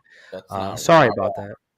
All right. For you, Justin, again, Saints, Raiders, I guess Raiders have a little bit of momentum. Brute Force kind of, I think, took some of the things I wanted to say, and it is a 1.5-point favorites. Raiders are on the road. I'm still undecided on where I'm going, but where are you going in this matchup?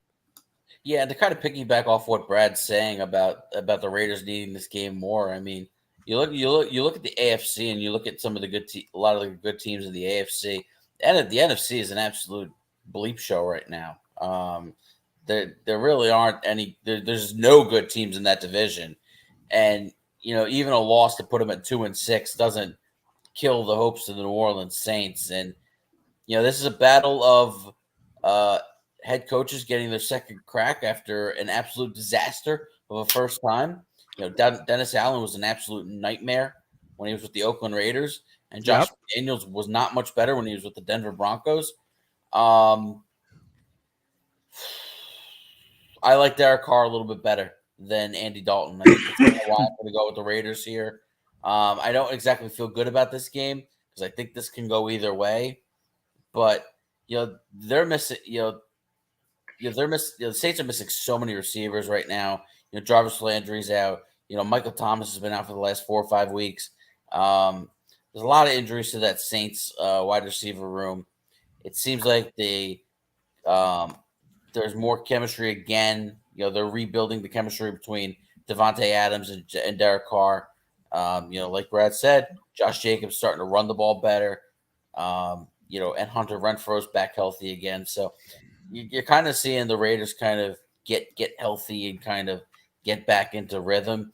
And yes, I know they beat the Texans last week, but I thought last week was a good win for them. I thought they played a lot better. I thought they were more crisp with a lot of their plays on offense. And I do think they're going to carry that over and win this game in New Orleans. Fair enough there. Chris, Raiders Saints, 49.5 is the over-under. 1.5 point favorites are the Raiders. So, again, essentially, this is a toss-up pick-em game. And what do you think? Yeah, definitely. This is one of those games that you don't even need to pick. Stay away from it if you don't have to, right? But since we are picking, I'll take the Raiders only because I think they're a better team than it's. Obviously, they both need wins to stay in a playoff race. The AFC South is a complete mess, like he was saying. Actually, I think the Falcons and the Panthers are playing for first place, surprisingly. But I don't know. Nobody had that before the season started. I'll tell you that. But I think I'll just take the Raiders. I think the Raiders, have more pressure on them to win this game. Because they know that, like they made the big trade for Devontae Adams. So I think they have to win more than the Saints have to win. So I think the Raiders will win this one. All right, let me get to what some of the guys have to say. John Gonzalez likes the Saints. I think we mentioned that. Joey Bosham says Raiders are better than their record. Vegas wins. But I'm going with the Saints for the same reason why I picked the Vikings over the Cardinals. The travel time, 1 o'clock Sunday. That means Vegas time, I believe it'd be 10 o'clock. 10 o'clock in the morning. And I think the Raiders historically never really play well at that 1 o'clock window. But you know what though? It's not this. They're not coming to the East Coast. Yeah, but the time difference is still there. Yeah, it's 2 hours. It's a 12 o'clock kickoff. It's really not that big of a deal. I don't know. But again, I think Chris said basically, if you don't have to pick this game, don't. Yeah, stay away. Because we're picking it if you want. Well, no, unfortunately we can't because the Brute Force actually, unlike last year, with this year, he keeps a record in track of who we pick and I'm glad that John Gonzalez picked the Saints because unfortunately he just went ahead of me in the standings. So I see that by a game. Major disappointment for me. I need to turn it around. Well, you're going to get an opportunity, mister, because speaking of things that could be for first place, it's right on my list right in front of me. Thanks to the crack staff for giving it to me. That is the Carolina Panthers and the Atlanta Falcons. I guess you may say it is the battle for first place, and the Falcons are 3.5 point favorites here. 41.5 is the over-under, and I guess the Brute Force, the Atlanta Falcons could put some distance between themselves and the rest of the NFC South. I mean, go figure, the brute force. Who would have ever thought that would have happened here at the very beginning of the season? But the Bucs look like they're imploding off the field and on the field, certainly, as it relates to Mr. Brady. And I won't ask you your thoughts on Mr. Brady's off-the-field trouble, but I will ask you about the Atlanta Falcons and certainly their potential to actually put some distance between themselves and the rest of the NFC South. And what do you think here in this matchup? And give me your thoughts. Yeah, well, it sounds like the dumbest team might be the smartest team. I mean, because they're actually going to be smart enough to win the hapless division, the absolutely depressing division that is the NFC South. And listen, right now, Carolina against the Falcons. Let's just look at the last two. Obviously, the Falcons, who always cover the spread, did not last week, to my upsettingness, because they got crushed by the Bengals. But I think the Bengals were playing good football, so I give that more credit to the Bengals than detriment to the Falcons. Rather than obviously Carolina, who everybody's high on because they beat the Buccaneers. But ladies and gentlemen, the Buccaneers are an absolute tragic disaster right now. And I don't really think that is an impressive win for the Panthers. And I think you said that 10 minutes ago. You pointed that out as well. Again, and I really don't think so. So in the end, I think as we've talked about all year, and I've said it, thinking about taking away the dumbest team name from their, spotlight, I think the Falcons have been more than respectable. Mariota's been a serviceable quarterback. Obviously their run game has been affected a little bit by Cordero Patterson's loss. He'll be back soon, but not yet. I've been a little disappointed as a Kyle Pitts owner because he hasn't done much. But the Atlanta Falcons are still putting up points regardless. They're finding ways to score. And I think the Panthers last week was a little bit of a fluke because it was more about the Buccaneers just playing like absolute garbage rather than the Panthers winning the game. So I'm going to give the Falcons the win. I think they do win pretty convincingly by maybe a touchdown and a field goal. Fair points there, Justin. Panthers, Falcons, you may say it's the battle for first place in the NFC South, and Falcons could maybe put some distance between themselves, or Panthers continue their momentum since they've changed coaches. And what do you think here? Look, I think the Panthers were certainly energized by the firing of Matt Rule and the takeover of Steve Wilkes. Obviously, you trade a couple pieces. You trade away Robbie Anderson to the Cardinals. You trade away Christian McCaffrey to the 49ers. So obviously your roster gets worse, but now the players kind of see, okay, these guys are the guys who are probably going to be here. I mean, there may or may not be another trade by Tuesday, but with that being said, the Falcons are the best of a bad bunch right now, and the NFC South is loaded with bad football teams. And right now, I think the Falcons are the best of them right now. And Marcus Mariota's playing some solid football at this point, and his dual threat ability is really making it a pain in the ass on defenses to kind of guard him and figure out what he's doing.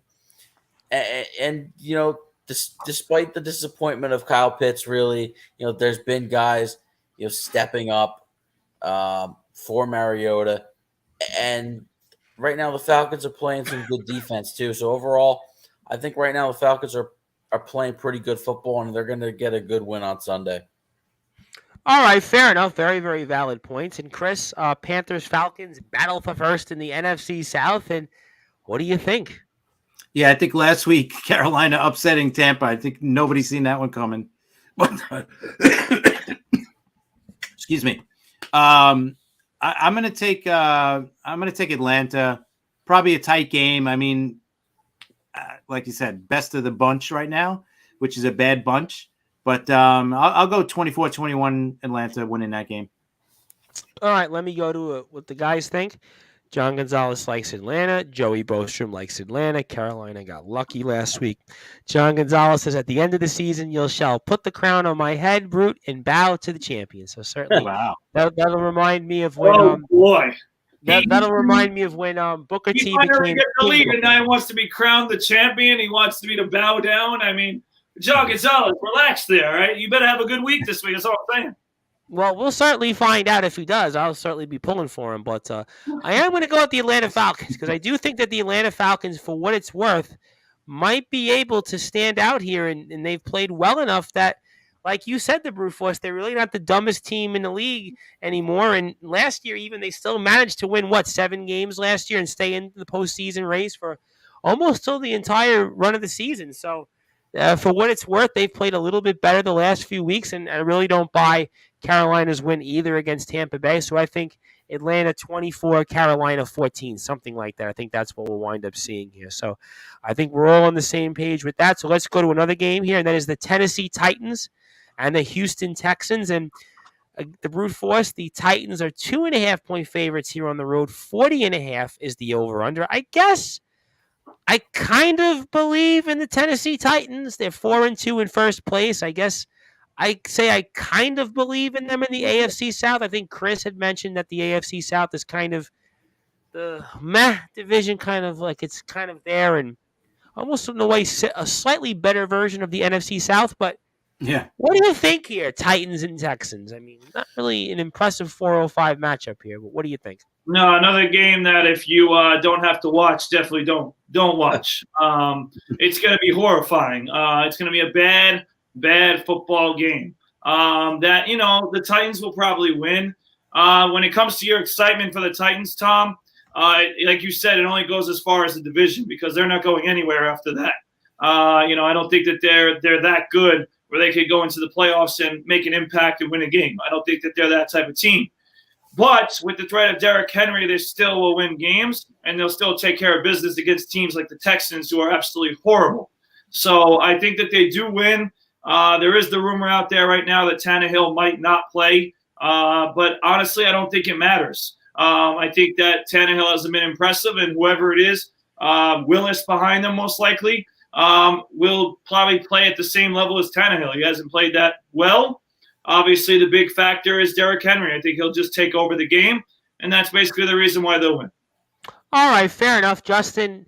Titans, Texans. I mean, Titans do have a little bit of distance between themselves and the rest of the division. I guess they're playing a bit well enough. I guess you could say that they have a little bit of a firm grip here in the AFC South. And does it continue here, or do the Texans maybe pull off an upset? No, the Texans aren't going to pull off the upset. But what we are looking at potentially is a seismic shift in the franchise for the Tennessee Titans. If Ryan Tannehill does not play in this game, obviously that would be the first career start for Malik Willis, a third-round pick out of Liberty. And I could certainly see him starting the rest of the season, regardless of the health of Ryan Tannehill. They drafted this kid with a firm belief that they think he's going to be the guy, and we'll see. He would get a good test against the Texans to get like a nice little. I wouldn't say a soft landing spot because it's really never soft in the NFL, but he's not going up against one of the better teams, and you do have that safety net of Derrick Henry to run all over this Texan defense, and they're just, they're miles better than the Texans. I mean, this should be one of the easier wins for the Titans on the season. Chris, Titans, Texans, certainly 4-2 is Tennessee. Houston 1-4-1 here. And again, the Titans 2.5-point favorites, 40.5 is the over-under. And what do you think? Yeah, I think with Derrick Henry running well, I think they're just going to, ride him in this game as much as they can, try to take some pressure off of Willis. So I'm going to take Tennessee. I don't trust the Texans. They haven't looked that good at all this year, so I'll take the Tennessee. It'll probably be a tight game. I don't know if the Titans will blow them out or anything, so it'll probably be like a 3-point game. But I see the Titans winning. John Gonzalez says, Houston, I smell an upset. Almost like Houston, we have liftoff there. Tennessee wins, but it could be an ugly game. Yeah, I kind of agree. I think Tennessee wins, but I wouldn't be surprised if Houston won. But I just think just because Tennessee has Henry, and I would imagine at the end of the day, they have just enough. Even if Tannehill doesn't play, maybe Justin makes the point. It could be maybe a sizable change with Tennessee, but I think Tennessee wins, and I think Joey's absolutely right on the nail, on the head here. It's a 17-10 type of game, could be 20-14, something like that. So that's kind of where I have here. And then this is probably one of the more I guess you might say on paper, one of the premier games, but maybe not so much. And that's the 49ers and the Rams. Obviously, 49ers in the regular season, the Brute Force have had the Rams number, although the last couple of weeks, the 49ers have certainly come back to earth a little bit here. But oddly enough, I guess maybe it's because of Vegas's respect for the 49ers against the Rams in the regular season. They are 1.5-point favorites. 43.5 is the over-under. And, I mean, what do you think here? Yeah, well, it's definitely an interesting matchup for a lot of the wrong reasons because both teams are dealing with their own issues, and obviously with the 49ers, you just acquired Christian McCaffrey that will help in this game. But at the same time, you lose Deebo Samuel for the week, which is not going to be a good thing for the 49ers. But with all that being said, Tom, I can't go against what's been working with the pick. I'm going to take the 49ers. It's simply the fact that the 49ers know how to beat the Rams, and the Rams have not made any adjustments to even showing us that could change. Earlier in the season, I was the only one that picked the 49ers to beat the Rams. But I think that this time I'm going to be joined by a bunch of people because the 49ers, I know their defense wasn't great last week against the Chiefs, but no one's defense looks good against the Chiefs right now. So I think they'll do a better job. And the one thing that they will do, Tom Bryce, whether they have injuries or not, is they're going to rush yard and pound the Rams' offensive line that's absolutely horrendous. And they're going to put pressure on Stafford. And I think right there, that'll be the reason why the Rams struggle to score. And that will lead to the 49ers. That's how they want to play. They want to put the Rams under pressure, make the game ugly, make the game, defensive oriented. And I know the Rams have a respectable defense, but at this point, the 49ers are in their head, and the 49ers dominate the Rams, and it'll continue this Sunday. All right, well, you certainly made a very, very strong case for all of that. And Justin, 49ers, Rams here. 49ers favorites on the road. I think two teams, though, that so far have been largely disappointing in their regular season record so far. But what do you think here? Yeah, I think this is the week that Christian McCaffrey really gets more involved. We saw a limited package for him on Sunday in his 49er debut. And, like Brad pointed out, I mean, Kyle Shanahan's won 7 straight regular season games against the Los Angeles Rams. Now, granted, the Rams did beat them when it mattered the most in last year's NFC Championship game. But for whatever reason, during the regular season, the San Francisco 49ers know how to beat the LA Rams, and I don't see how any of that changes. The Rams' offensive line is an absolute disaster. Allen Robinson's been a major disappointment. They sent Cam Akers home because he requested a trade. So the Rams right now are really in a bad way, and the 49ers really they're kind of a little sluggish right now. But I think with the larger involvement of Christian McCaffrey this week, I think he's going to have to step it, even though he's a running back and Deebo Samuel's a receiver. I think he's going to have to step into that role a little bit because, Deebo is out this week. And, you are going to have to rely a little bit more on Brandon Ayuk. Obviously George Kittle in the passing game as well. Lots of guys are going to have to step up. But that 49er defense is going to have a field day with Matthew Stafford. And I wouldn't be shocked if we see a pick 6 in this game. All right. Certainly strong points there, Chris. 49ers, Rams, 4:25 p.m. game. Do the 49ers continue their regular season dominance here of the Rams? You know what? I think this is the game that the Rams could break that streak. They're coming off a bye week. They're coming off a win before their bye week. 49ers have lost 2 straight. So you know what? I think the Rams make it 3 straight for them, 3 losses in a row. I think the Rams are going to win this game at home. All right. I mean, certainly fair points. Let me get to the guys. John Gonzalez likes the Niners. I look for Christian McCaffrey to have a big game. San Francisco wins. Brood is finally listening to me. I knew he was a smart guy. He just needed some guidance. I have heard that from a coach or two of his in the past, and Rams miss Big Wit in a big way. I'm going with the 49ers only because of the fact that I do think that there is something. I think the Brute Force said it about regular season and how many times you play a team and you're kind of in your head. We think about Yankees, Astros. I think about Mets, Braves. I think about, you see it in sports, Jets, Patriots, which we'll get to in a little while, where just sometimes a team is in your head. And I kind of think here, this is probably it. And I do kind of think here the 49ers kind of right the ship and they get a win. And it seems like they always do. And I also want to give a shout out here to a very, very good friend of mine that is, of course, a champion in his own right over in Wrestling Championship Entertainment. His name is James Marshall. He's the reigning defending interstate openweight champion. And he says, just checking in after a night of work, feeling down about my Green Bay Packers. Yeah, we're all feeling down about the Green Bay Packers here. Which the only bit of encouragement I can give there is Aaron Rodgers is still the quarterback.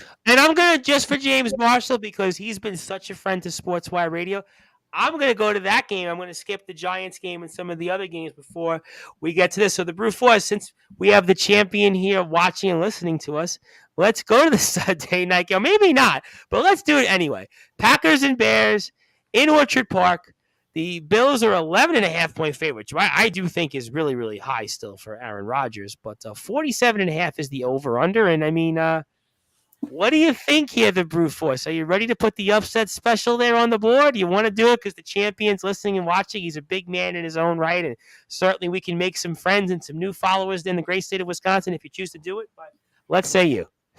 Yeah, well, let's first give James Marshall a few tips of advice. All right. First of all, James Marshall, you're a little tired. Right? Maybe you should take some sleep during that game because you might not want to watch it. Honestly. You might not want to watch it. You can take a nap, all right, during that game. Number 2, James Marshall, all right? You, James Marshall, are a champion, right, Tom? You said he's a champion. So he's a world champion. He's a world heavyweight champion. I think the Packers need James Marshall in the locker room. They need some advice because the last time Aaron Rodgers sniffed a championship was a long time ago. I forgot. What was it? I mean, it's crazy. So I think they need James Marshall to go into that locker room and give them some pep talk to even compete in this game and maybe even to resurrect their season because they are in some big, big trouble. Yeah, there we go. Fireball ready. They might need it. I mean, they need something to spark. We don't endorse drinking on Sportswire. I just want to put it out there. And you know I don't either. But listen, the Packers. I mean, they're toast. I'm ready to say it because they're going to get so annihilated this week. It's going to be really tough to watch. Because first of all, the Bills obviously are a way superior team. They're playing great football. It's hard to find any weaknesses in that team right now. I think they're clearly right now, the Chiefs and the Eagles are by far the 3 best teams in football, and you could put it in any order, but I would be confident putting the Bills at number 1 because they're simply, offensively, they're tough to stop, and the Green Bay Packers defense has not been great this season. Offensively, it's only going to get harder for the Packers who can't even find a way to score against the Commanders last week, and obviously have struggled against, the Jets and Giants, who are good football teams right now. But losing to the Commanders obviously clearly showed where the Packers are at right now. And I think, Aaron Rodgers could talk about, this is our big test. This is when we come. Listen, please. I mean, this is going to be the big time blowout of the week. I said 38-3, Tom Bryce, for the Pittsburgh Philly game. I'm tempted to go even worse on this one. I could see 45 to 9, something like that. It really could get disgusting in this game because the Packers have nothing going for them. I know it's Aaron Rodgers, but they have nothing going. They're really in a bad estate, and the Buffalo Bills are all firepower ready to go this week. So this is going to be a massive blowout. Sorry, James Marshall. Like I said, get some sleep, my friend. All right, you're a little tired. Get some sleep. You can sleep through this game. And he says, if they get worse than the Browns, I'm stepping up from Fireball to to McGillicuddy. Boy, wow. Okay, that's strong in itself. And I actually, as a non-drinker, know that because I actually studied to go to bartending school once upon a time. But I'll tell that story one day on the air on Sportswire. But be that as it may, Justin Gianelli, I'm not going to talk about my days possibly in bartending school, but I'll talk about the Packers and Bills for you. And Bills are huge favorites here, 11.5-point favorites in Orchard Park. And do we find an upset here, or is the Brute Force spot on? Nope, this is the game I was talking about. That's going to be the ugliest game of the week. I still have hope that the Packers do right the ship at some point this season because I do trust Aaron Rodgers, despite the lack of weapons. I do think they bring somebody in. At the trade deadline on Tuesday. However, this is just an absolute no-win situation for the Packers right now. Going into Orchard Park, going into that crazy stadium on Sunday night, Bills are going to be fired up. This is going to be an absolute massacre. The Bills are going to win by multiple touchdowns. Well, we'll certainly see here. I mean, Chris, on paper at the start of this season, this would have been one of the premier matchups, a possible Super Bowl matchup. Definitely. But these guys are pretty much trying to convince me this is going to be a Sunday night massacre here, to say the least. And what do you think between the Packers and Bills? Does Rodgers get things right, or does Buffalo basically stampede over the Pack and continue the Pack's massive slide here?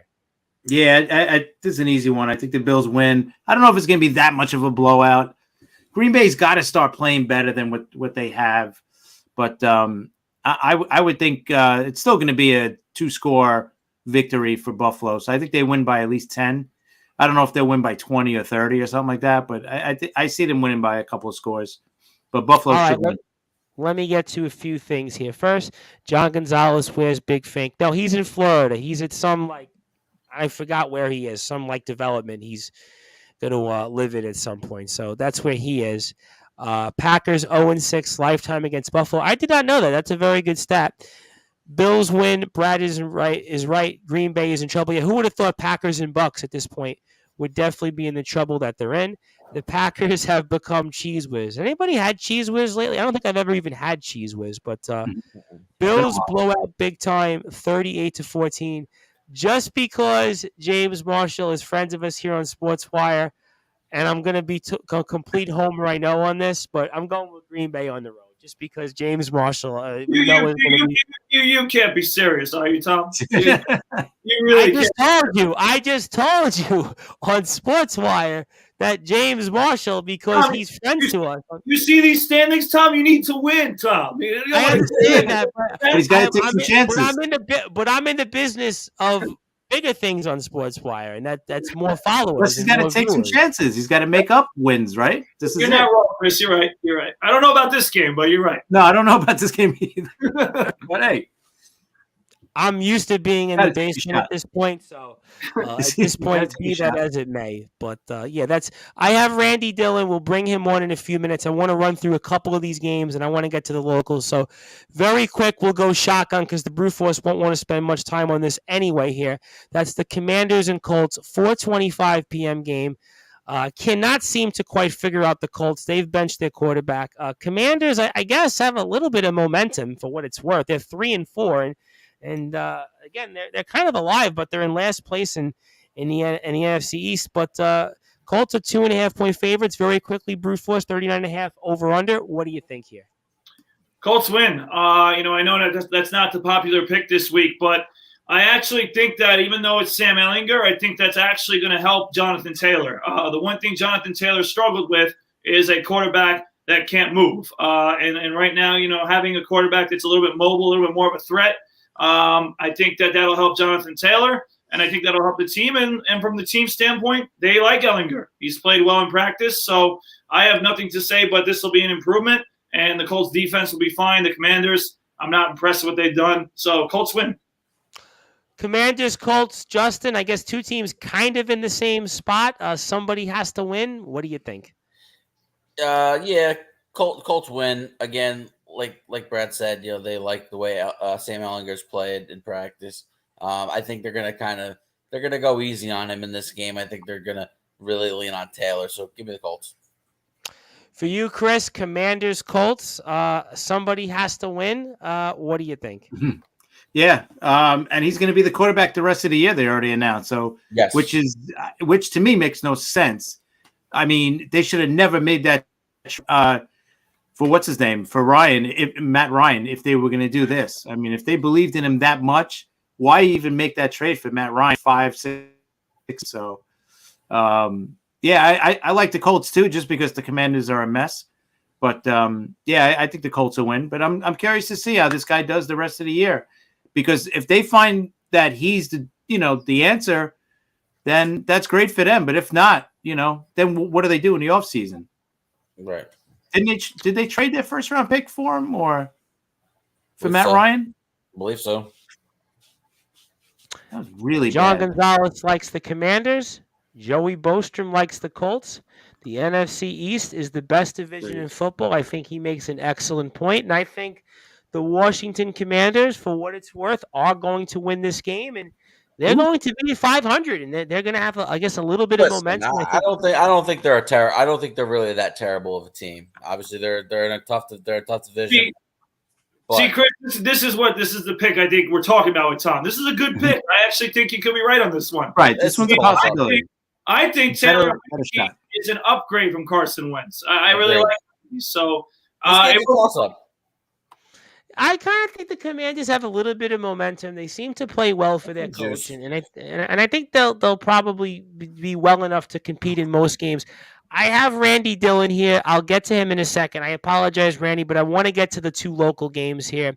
So let's go first in reverse order, which is Giants-Seahawks, 4:25 p.m. game. Boy, the Brute Force, the Giants, every game has been close. Every game has almost been the same way, even the one loss against Dallas. And the Seattle Seahawks, if you would have said the Seattle Seahawks were in first place with Geno Smith, I mean, this is certainly one of the biggest stories, I think, in all of sports. Geno Smith, of all people, I mean, having a career year, it's come out of nowhere. Pete Carroll, they're in first place. And the Giants, with Saquon Barkley back and the defense, first-year coach, and, I mean, Giants are 3.5-point underdogs here. You would have to think the Giants would have been a favorite here, but 44.5 is the over-under. I guess Vegas really likes what Seattle has done here, and of course that Seattle crowd is always tough to play in. I mean, the Brute Force, what do you think here? I'm almost waiting for that upset special to go on the board. And you're going to get it. I knew it. You're going to get it. And to me, it's still ridiculous. I said this last week. It's still ridiculous that the Giants are being disrespected because I know the Giants aren't any world beater, but, I mean, Tom Price, they have one loss on the season. They're playing great. There's no question. People will talk about the schedule, but you play the games that are on your schedule, and they're doing the job. They're winning close games. They're coming through when they need to. There's something to be said about that, like coming through at the end of games and close games. And, even in the Jacksonville game, I know it got close, but they made the stop at the end to win the game. So I think the Giants, everybody's all about, oh, well, this is the week they'll lose. Oh, this is the week they'll lose. And what do they keep doing? They keep winning. So as much as Geno Smith is a great story and the Seahawks, I mean, I have nothing bad to say about them. I just think the Giants are going to win this game, and they deserve a lot more credit than we give them. I completely agree with you. And Justin, I mean, I'm kind of perplexed here that the Seahawks are actually favorites here when the Giants are the team that's had the better record. But I would imagine that's because Seattle is at home here in that home crowd. But what do you think here, Giants-Seahawks? Very intriguing matchup. Listen, they're only 3-point favorites. That's really just the home crowd, the home field advantage, basically. Look. The Giants have been an incredible story, right? They're 6-1. They're playing some incredible football. Daniel Jones is playing pretty much mistake-free football. Saquon Barkley has had a resurgence this year. Now that he's a couple years removed from those major injuries, he looks really good. The one thing, though, that has been their problem is they're still not scoring a ton of points. No, they don't. Their defense has been tremendous, right? The Wink Martindale defense has been absolutely fantastic. On the other hand, Seattle Seahawks can score, apparently with the best of them this year. And I like the Seahawks in this game because I think they're going to be able to put up points. And Kenneth Walker is a tremendous rookie. You know, being somebody who roots for Ohio State, you get to see Michigan State quite a bit, and seeing Kenneth Walker, and Chris can attest to it as a Michigan fan. You've seen Kenneth Walker the last few years of college, one of the more dynamic runners in the nation. And last week he bursted onto the scene, and I think he's really poised to take over as the lead back in Seattle, and that really complements Geno Smith, who will likely be missing DK Metcalf in this game. But I think that there's still enough there where I think the Seattle Seahawks squeak out a victory. Fair points. And Chris, again, Giants, Seahawks. Seahawks in first place. Geno Smith, what a story. And Giants, what a story in their own right. First-year coach Daniel Jones certainly playing as good of quarterback you could hope for. Saquon Barkley is back. And, I mean, what do you think? I think the Giants are going to win. Seattle's got their wide receivers are banged up. Tyler Lockett and Metcalf are both banged up. They both might not play. So I think, Giants in a close game. I think they're just going to ride Barkley as much as they can. He's been having a great year, like you said. And Daniel Jones is actually surprisingly having a really good season, too. He's staying healthy. But makes a lot of first downs. I mean, I love when he gets out of the pocket and he gets that first down. He's done it at least, I count like 8 or 9 times this year. He just makes he makes that play, and he always knows the chains. He knows the marker, and he's really done a good job with that. He hasn't turned the ball over this year either, which I think has been a big key to this Giants team. They've been good with, what do we always say in this league? Time of possession and turnovers. Giants have done a pretty good job with both of those things, and Barkley being back, I think having not quite a career year, but he's had one of his better years in a long time because he's healthy. Those things all add up. So John Gonzalez likes the New York Football Giants. Joey Bostrom likes the Giants. It's going to be a good game. Giants losing Bellinger is a tough loss. He had become a big part of their offense. This is going to come down to the wire, a late field, as all Giants games have. I said on the show during the draft, Walker would be a big-time back, and John Gonzalez has been pretty good, all that stuff. And I remember him having a monster game against Michigan last year. Yep. Monster game. I'm going with the New York Football Giants. To me, it's hard to bet against them right now. I do think the Seattle crowd means something, but I don't think Geno Smith has met a defense like the New York Giants, and I think that Geno Smith comes back to earth a little bit here. So before we go into Randy Dillon, I'll pick the Monday night game as we get to the end of the show with the guys. Let's go to the game I think we've all been waiting to pick here, the Brew Force.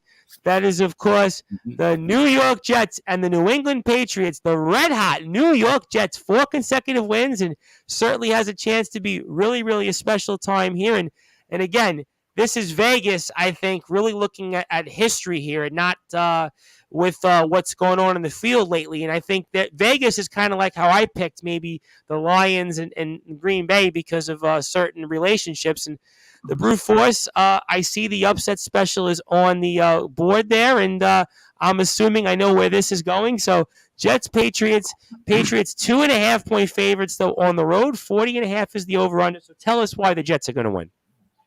Yeah, well, listen, the upset special is still up there because, yes, the Jets are going to win this game, and I'm quite confident in it too. Listen, obviously, to the Matt Hurds of the world and other people who are New England Patriots fans, they would say, well, Brad, we do have the, I believe, best active winning streak against any team. I think the Patriots have beaten the Jets 12 straight times. Am I correct? Yes. I believe I heard that. Yep. So they use that as their fuel and forget, Tom Bryce, like as you said, about what's going on the field this season. All right. And I think that even though, the one thing that we obviously could talk about with the Jets is some of the key injuries. They had a lot of injuries last week that are going to affect the team this week. Obviously the biggest one, in my opinion, being Breece Hall, but Vera Tucker is a big loss as well. So there's a lot of losses. Corey Davis, too. Yep. Corey Davis, yep, there's another one. So there's a bunch of them that are big. But with that being said, Michael Carter is not a slouch. The kid they picked up in Jacksonville, Robinson, is not a slouch. These guys can run as well. I do think, and this is hard to say because I know Zach Wilson hasn't been knocking anyone's socks off, but I do think he'll come up with a few big throws in this game. And listen, I know it's going to be Mac Jones on the other side, but there's still that decisiveness. If Mac Jones doesn't play well, will Zappy come in? Will it be Mac Jones? There's still that confusion. I think that confusion will affect the Patriots. I don't think they're the same defense. You just saw them against the Bears play garbage. So I'm going to take the Jets. I think the Jets are going to will this one. This is a big game for them. This is not like any ordinary game. This is a big game for the Jets, and I think finally the streak ends. The Jets win. Oh, I'd sure better. And Justin Gianelli, Patriots, Jets here. A lot on the line here. Follow up what the Brewforce had to say for us. Well, I'll tell you this. Jets have one of the best defenses in football, and I could tell you one thing. Not sure how the Patriots are really scoring a lot of points in this game. And I think the Jets are going to hang their hat on their defense and maybe even a turnover or two that leads to a short drive or a score in itself. But, that's what they're going to have to hang their hat on. Obviously we'll see. They didn't commit to Robinson playing, but I would imagine he plays. You'll have the backfield duo of Carter and Robinson. Elijah Moore is going to have to come back and step up in this game. Because the Jet passing game, let's give Zach his credit. He's 4-0, starting quarterback, but he hasn't done all that much. And, part of it is they haven't asked him to do all that much. But, last 3 games he hasn't turned the ball over. So that is good. There's some good and some bad with Zach Wilson. I think he's going to have to be sharp in this game. And, I think Jets get away with scoring 20 points. I'm going to go Jets win 20-10. All right, that's fair. And for you, Chris, obviously, I'm very, very curious about what you have to say. And then we'll get the guys' thoughts on the stream, and I'll give my thoughts. Then we'll move to Randy dealing with the Islanders jersey there. I'm curious about that. But Chris, give me your thoughts here. Patriots, Jets. Do the Jets finally break the streak? And what's your thoughts? Yeah, I think the Jets are going to win. I think they're going to win big. This is like a statement game. Like the last couple of weeks have been statement games as well, winning in Green Bay, winning in Denver, but beating New England, finally beating them after how many tries. I think they want to make a statement by beating them and beating them big. So I think the Jets win big by a couple of touchdowns easy. Like you said, New England, I don't know how they're going to score points. Naming Mac Jones finally to start. If it was anybody but Belichick, he would have got killed last week for pulling Mac Jones after what? The first quarter? After he came back. I mean, I thought that was ridiculous. Yeah, he wasn't playing great, but let the guy play. I mean, that's your starting quarterback. The guy was drafted in the first round, and you're pulling him after what? 3 series? Well, that tells you how he feels about him, pretty much. I mean, that's not good. He's a first-round pick. The guy got you to the playoffs last year, too. So I'm sorry. I thought that was bad, but they're obviously starting him again. I think we're going to see Zappy because I think he's going to have a bad game. And like you said, the Jets defense is going to play great. So I see them winning big. It's going to be a good crowd too, because you got Ferguson going into the Ring of Honor for the Jets. So at halftime. So I think that place is going to be electric, hopefully. So I see the Jets winning big. It's going to be a big next 2 weeks for the Jets. Obviously Patriots, then Buffalo the week after. The Brickashaw Ferguson, he might not have been the sexy pick, right? That draft will always be remembered for Ferguson and Mangold going in the Jets trading up to get Mangold later in the first round. But the Brickashaw Ferguson, and hey, you could argue one of the greatest Jets ever. I mean, he was an absolute rock at left tackle. Missed one snap in his career. It was because he was pulled for a trick play. And he wasn't on the field. Never missed a game in his career. Absolute Iron Man, and was everything that resembled the rough and tough Jets of the mid 2000s. We know he was on the playoff team in 2006, and he was on the the 9-10 teams as a big stalwart at left tackle. Brickashaw Ferguson, man, legend. I'd even go as far as retiring his number 60 as well. And he's a Long Island native too, right? He went to Freeport High School. Yes. Yep. He's got the sign on South Ocean Avenue Yeah. Ferguson way. And I think he played with a heart condition his whole career too, if I'm not mistaken. I believe you're right. Yes. Yeah. So All pretty right, so amazing. let me get to a bunch of comments here. John Gonzalez, before I pick, and then I'll get to Randy because poor Randy's been waiting here. Gangrene gets their revenge on Sunday. Jets are out for blood on Sunday. If there was ever a time for the Jets to beat the Patriots, this is it. Jets win. Let's face it, losing Hall is a devastating loss. He reminded me a lot of Sean Green. Losing Tucker is another big loss. He's gonna be New better. England QBs were exposed on Monday night. 2 frauds. Marvin Powell died recently. He was one of their best tackles ever. Yep. I think Jets win. I do think it'll be close. I think it'll be 20. They hear 20. Somebody say 20-10. I kind of think. Yep. Yeah, I kind of agree with you on that.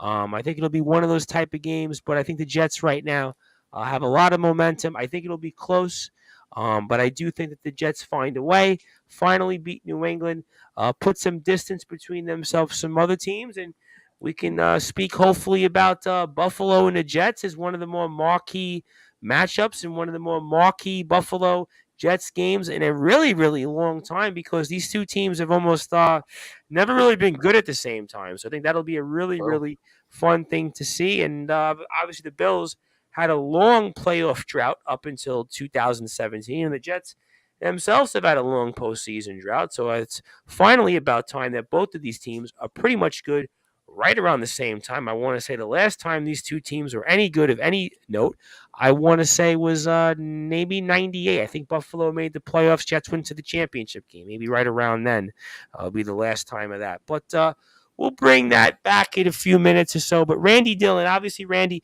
good to be with you. I see the Islanders jersey. I'm assuming it's related to Islanders Rangers. Josh Bailey played his 1,000th game as an Islander. And I thought that was so fascinating, Randy, because I was listening to the NHL Network yesterday as obviously the Islanders had put Kiefer Bellows on waivers. And they were kind of talking about, Randy, the fact that all these players that the Islanders have drafted in the first round as forwards and kind of really haven't worked out. Michael Del Cole, Josh Hosang. I mean, Josh Bailey's name came up. And while he's had, I guess, a good career, but for I think he was picked 5th or 6th to have played 1,000 games and not really had the kind of career you picked him high. I mean, I know that things have been a little bit better with Noah Dobson of late and Matthew Barzal, obviously. But tell me why you're wearing an Islanders jersey and if I'm missing something here, Randy. Tom, so I own a lot of jerseys, so every week I'm going to come on. I'm going to try to put on a different jersey. I thought it just because of Josh Bailey playing his 1,000th game tonight. I thought I'd put on the Islanders today. You know what? They come up 2 big wins, Wednesday against the Rangers and today against the Hurricanes. And yep. I've watched some of the games here and there, and from what I can see with the Islanders, their season's really going to depend on the success of Ilya Sorokin. You know, you stole my thunder. They have been giving up. I watched that Rangers game. They gave up a lot of chance that first period. Well, he had 41 saves, I believe, on Wednesday. It would have been over early. And the same against Carolina, they give up a lot of high quality chances. And today, a place they do not play well in, by the way. They got 6 today, but it's being led by the way that, like the Matt Barzal, Andres Lee.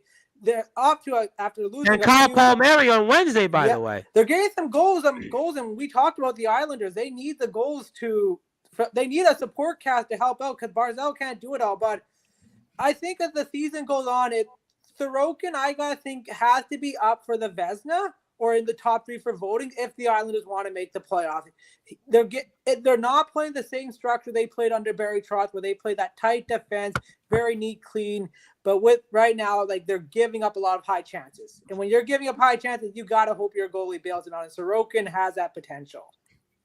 Well, they're gonna have to here in order for this team to compete, and especially in that Metropolitan Division. If you buy Philadelphia, certainly Columbus is at the basement. You know, Devils we speak about. You've got obviously Pittsburgh. You've got Washington, your Capitals. You have the Rangers here, who, by the way, Randy, kind of off to a little bit of a slow start in their own right now. They're off to a little bit of a slow start, but I think they'll pick it up. But if anyone you want to talk in the East, I know I spoke about last week with the Bruins, but Brad Marchand came back a month early, and Justin and I both said we did our previous show. The Bruins aren't going to make it. They're, I think, 7-1 at this point. They're top. And the Red Wings, who we mentioned at the show early on, they've actually played pretty well, and they played Boston yesterday in an old original 6 matchup. Yeah, and I think the way they're going, I think they're going to take one of those spots in the Atlantic, the top three, and I think Toronto's going to be the team looking out. And then the wild card is going to get very interesting because only 3 teams in the Metro can make it, which I think it's still going to be the Hurricanes and the Rangers in the top 2. The third one between Pittsburgh, Washington, the Islanders, heck, Philly's doing well. But it really changed the dynamic for teams like Ottawa, teams like Detroit who thought they could make the playoffs, or a team like Toronto with these expectations. If they don't play well, they could be looking out. Even a team like Washington and Pittsburgh, there's a legitimate chance for these teams to get out. Now, I see the comments where Joe says, you know what, don't worry about the Rangers. They're getting points at least. Think about it this way. They're 3-2-2. They got a point. Obviously, 3-3-2. Yep. Didn't play a good, let in some soft goals on Wednesday. But I think for the Rangers, they're going to find it. They're going to put it together, and they're going to still be one of the best teams in the league.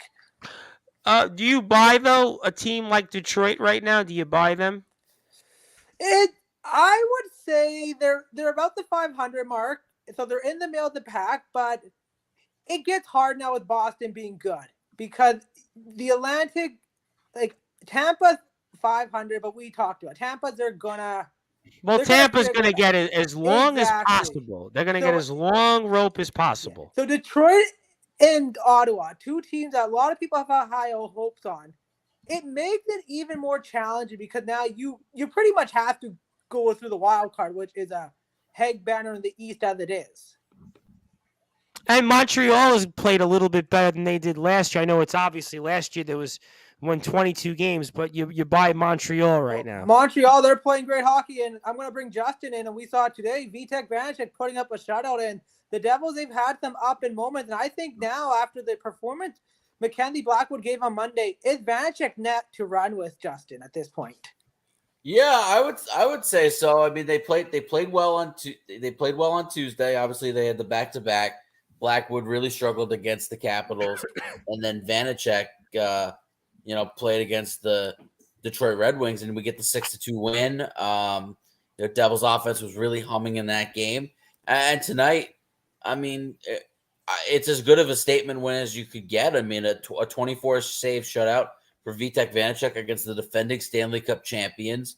We saw a team that came in to the Garden and beat the Rangers the other night.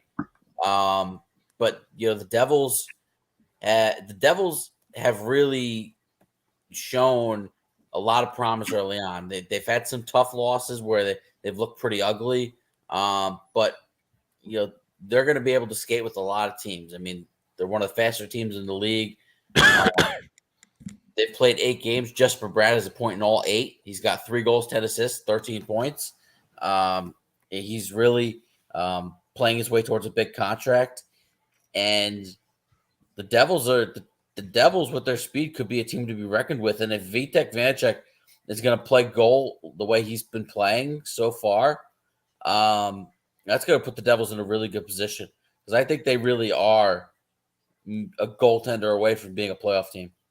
You're absolutely right there, Justin. Sorry, Tom, I interrupted you there. No, I was going to say, I mean, Devils have won 4 of their last 5 games, second in the Metropolitan Division now, and you kind of like what you see from them. And I was thinking of you, Randy, very quickly because the Vancouver Canucks, I was listening to NHL Network on the radio the other day, and boy, Bruce Boudreau seems like he's already on the hot seat. I know it's not the start you hope for right now, but in that division they're in right now, to be 1-5-2, I got to ask you, you brought it up last week on the show. How much rope does he have there? It gets interesting with Boudreau and how much rope they had because on CBC Sportsnet they had a thing called After Hours and they had Jim Rutherford on the program, and Jim Rutherford pretty much said, I didn't know we had this guy extended. I just thought he was signed for that year. So there's a disconnect in Vancouver between the ownership, management. It's a mess. Now they got their first win. They're up 2-1 against the Penguins, but I would say for Bruce Boudreau, I think the fan base supports him at this point. So this fan base is very loud and proud. They like you, they'll tell you they like you. If they hate you, they want you out. So the fan base does support him. I think Bruce Boudreau had the leash, but he needs to start stringing some wins together. If the team loses tonight again and they lose another 4 or 5, then I gotta say they have to fire Boudreau because they have Mike Yoder. But you can't go one. I know you're paying Travis Green, right, the ex-Islander, but you cannot go like 1-9-10. I think what I heard was if you go like 4-14-2, God forbid, by NHL by U.S. Thanksgiving, I mean you're in big trouble. And I think at the end of the day, he might have the resume, but we'll see what happens. You don't want to pay two coaches, but we'll certainly find out. And exactly. And the one thing I just want to talk about, where we talk about head coach, keep an eye on Anaheim with Dallas Eakins. They're 1-4-1. The ex-general manager came out there and was already questioning him. So that tells you right there. Exactly. His fourth year as head coach. They have just been awful. John Gibson, unfortunately, he's not playing the great game he's used to, I think. Right. But Anaheim, they've given up a lot. So definitely keep them on with Dallas Eakins. I think it's only a matter of time. In the next few weeks, he's gone. And I got one question for you because I do want to get to the Monday night game and then a few thoughts and then I get to closing thoughts because I got to run. For you, how's the weather out there in Calgary? Well, I'm going to Calgary next week. My mom told me they got a big snowfall, but that's Canada. That's Calgary for you. You get snow in middle of November. I don't know why the heck they're called the Calgary Flames because it's never that hot there. So that's a question. I was going to say, and I was actually speaking to somebody about this the other day. Somebody asked me, I was in a bar Wednesday night, and they were talking about weather, and I said, well, in certain parts of the country or in the world, you only have like 3 months of like really nice weather, and I had brought up Canada, where basically now you're pretty much like in winter, and you're in winter till almost like the first week of May. And what are you down in? Are you down by Calgary right now? Where are you? I spent my whole life in Calgary. Last few years, I've been in the lower mainland Vancouver. Otherwise, so give me the weather in Vancouver then. Rain and cold. It is rain and cold. It's going to be till like March pretty much. All right. So New York, actually, you know what? The weather hasn't been that bad here. I'm in shorts still, so it has not been that. It's supposed to be 70, I think, next week. So maybe we're a little bit more lucky here. So John Gonzalez wants to get to Dolan time. Before I do that, I want to pick one more game because we have one more game on the schedule, and I'll go very quickly with it. Bengals and Browns. Bengals 3.5-point favorites. It's the Monday night game. Bengals have played a lot better since the 0-2 start. 44.5 is the over-under. So very quickly, I'll go shotgun on that. Then we'll go get a thought on the NBA and get to closing thoughts. Brute Force, Bengals, Browns. What do you think? Yeah, quickly I'll say Jamar Chase is a tough loss for the team, but Cincinnati's still much better than Cleveland, so Cincinnati wins. All right, for you, Justin, Bengals, Browns, Monday night game. Bengals are 3.5-point favorites. What do you think? I like the Bengals in this game. I think T. Higgins steps up in replace of Chase. And for you, Chris, Bengals and Browns, Monday night game. Bengals 3.5-point favorites. Bengals look like they've turned things around here, and what do you think? Yeah, the Bengals should win, even though I think the Browns own the Bengals the last few games. But I got to go with the Bengals for sure in this one. John Gonzalez likes the Bengals. Joey Bostrom likes the Bengals. And I'm going to make it a clean sweep because I do not believe in the Browns at all. And I think that Cleveland is going to have their eyes on that one more game against Baltimore. That's going to be the game that's probably going to decide that division. So mark my words on that. That's going to be the game that probably decides that division. But certainly, while I got a couple of more minutes here before closing thoughts, and John Gonzalez has asked for it, the Brute Force, you know what time it is here on Sportswire Radio, just before midnight. And it is that time. It is James Dolan time. I see the picture on the screen. And give us your report on all the latest with the NBA and your much beloved New York Knicks, who I was watching Wednesday and got a win in overtime against Charlotte at the Garden. So give me your thoughts. Yeah, woohoo! All right, we beat Charlotte with the three best players on the bench. All right, and playing overtime. All right, listen up, ladies and gentlemen. All right, the pom poms from me, you won't be getting them unless the New York Knicks do something miraculous. All right, and everyone's getting all hyped up. Oh, we're 3-1, and the Nets are 1-4, and all right, we're the better team. Oh, shush! All right, they're still the New York Knicks. All right, ladies and gentlemen, who have they beat this season? They've beaten John Gonzalez's Detroit Pistons. I knew you were going there. They've beaten the Charlotte Hornets with no Ball, no Bridges. I mean, no Rozier. They beat them, and they had to go to overtime to do it. All right, on top of that. They beat the Orlando Magic. I mean, They had beaten all the bad teams at home, and everybody's going like, oh, my God, we've done something. Oh, please. All right, if there's anything I'll give them credit for, Tom Bryce, it's their performance tonight against the Milwaukee Bucks. I thought that they didn't get ran over by the Bucks. They did compete, and ultimately Julius Randle, even though he's been playing well, once again did not play that well against a team that, is better than the damn Magic and the damn Pistons and the Hornets. I mean, when it comes to better teams, he doesn't show up. So in the end, people wanted me to get on the hype train. They want me to start loving Dolan and giving him a hug at this point. Oh, please. We're far, far, far from that. Dolan time here on the Sports Report will be meant for time in which John Gonzalez has to listen to me rift on the New York Knicks, because even though they're 3-2 and people think I should be happy and I should be cheering, hell no. I need to see much more, and they haven't done nothing. They've just beaten some teams that they're technically supposed to beat. Well, I think you're absolutely right. It's very early, and I will say, though, one thing that is coming up very soon, that is Knicks next, I believe, next Wednesday. So that'll be the first of a few matchups, and maybe some of us will go to one of those matchups here coming up as the Phillies and Astros still carry on. And before we get to closing thoughts, you have a couple thoughts you want to add, Justin, on the Nets or anything NBA related before we get to closing thoughts tonight? Yeah, just real quick on the Nets. I'm not going to sound the alarms just yet. I know they're 1-4. Their early season schedule has actually been fairly tough. The Pelicans, Dallas yesterday. Yep. Milwaukee. The Pelicans have pretty big expectations this year with the return of Zion. The Raptors are a pretty good team. The Grizzlies with John Morant are terrific. And then they lose to the Bucks. But they're trying to mesh together right now. Pretty concerned with the way Ben Simmons has looked. But I think he's trying to still shake some rust off. So I'm not really willing to criticize him just yet. Durant and Irving have had some big games already to start this season. Unfortunately, they haven't been enough. It's going to be about the secondary scoring. And, they haven't gotten Seth Curry back yet. He's still nursing a sore ankle. Joe Harris is just getting back in the fold as well. So, they got Indiana these next two games, actually coincidentally a back-to-back at home on, I believe, tomorrow and Monday.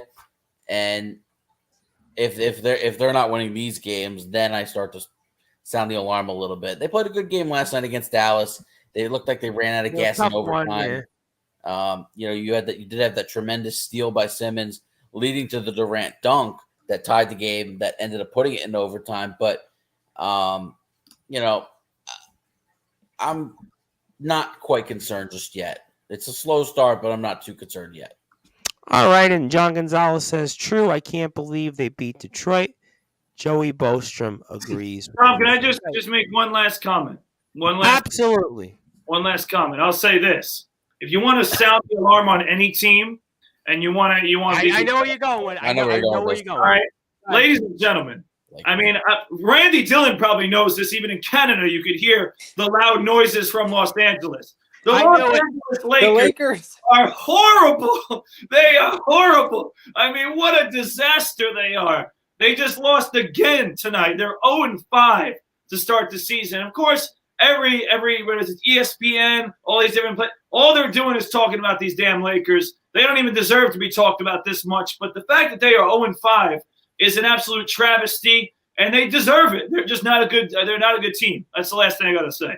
And Anthony Davis missed the game with back tightness. So guess what? Injuries starting for Anthony Davis. I'll just say this very quickly before we move on to closing thoughts tonight on Sportswire Radio, is that in the NFL, you're seeing kind of a changing of the guard where Rodgers and Brady, probably for the first time in their careers, are looking like they're on the ropes in terms of their teams. And LeBron James, clearly right now with the Lakers, even though he's missed the playoffs and such before, looks like his team is in total turmoil. So just think about that.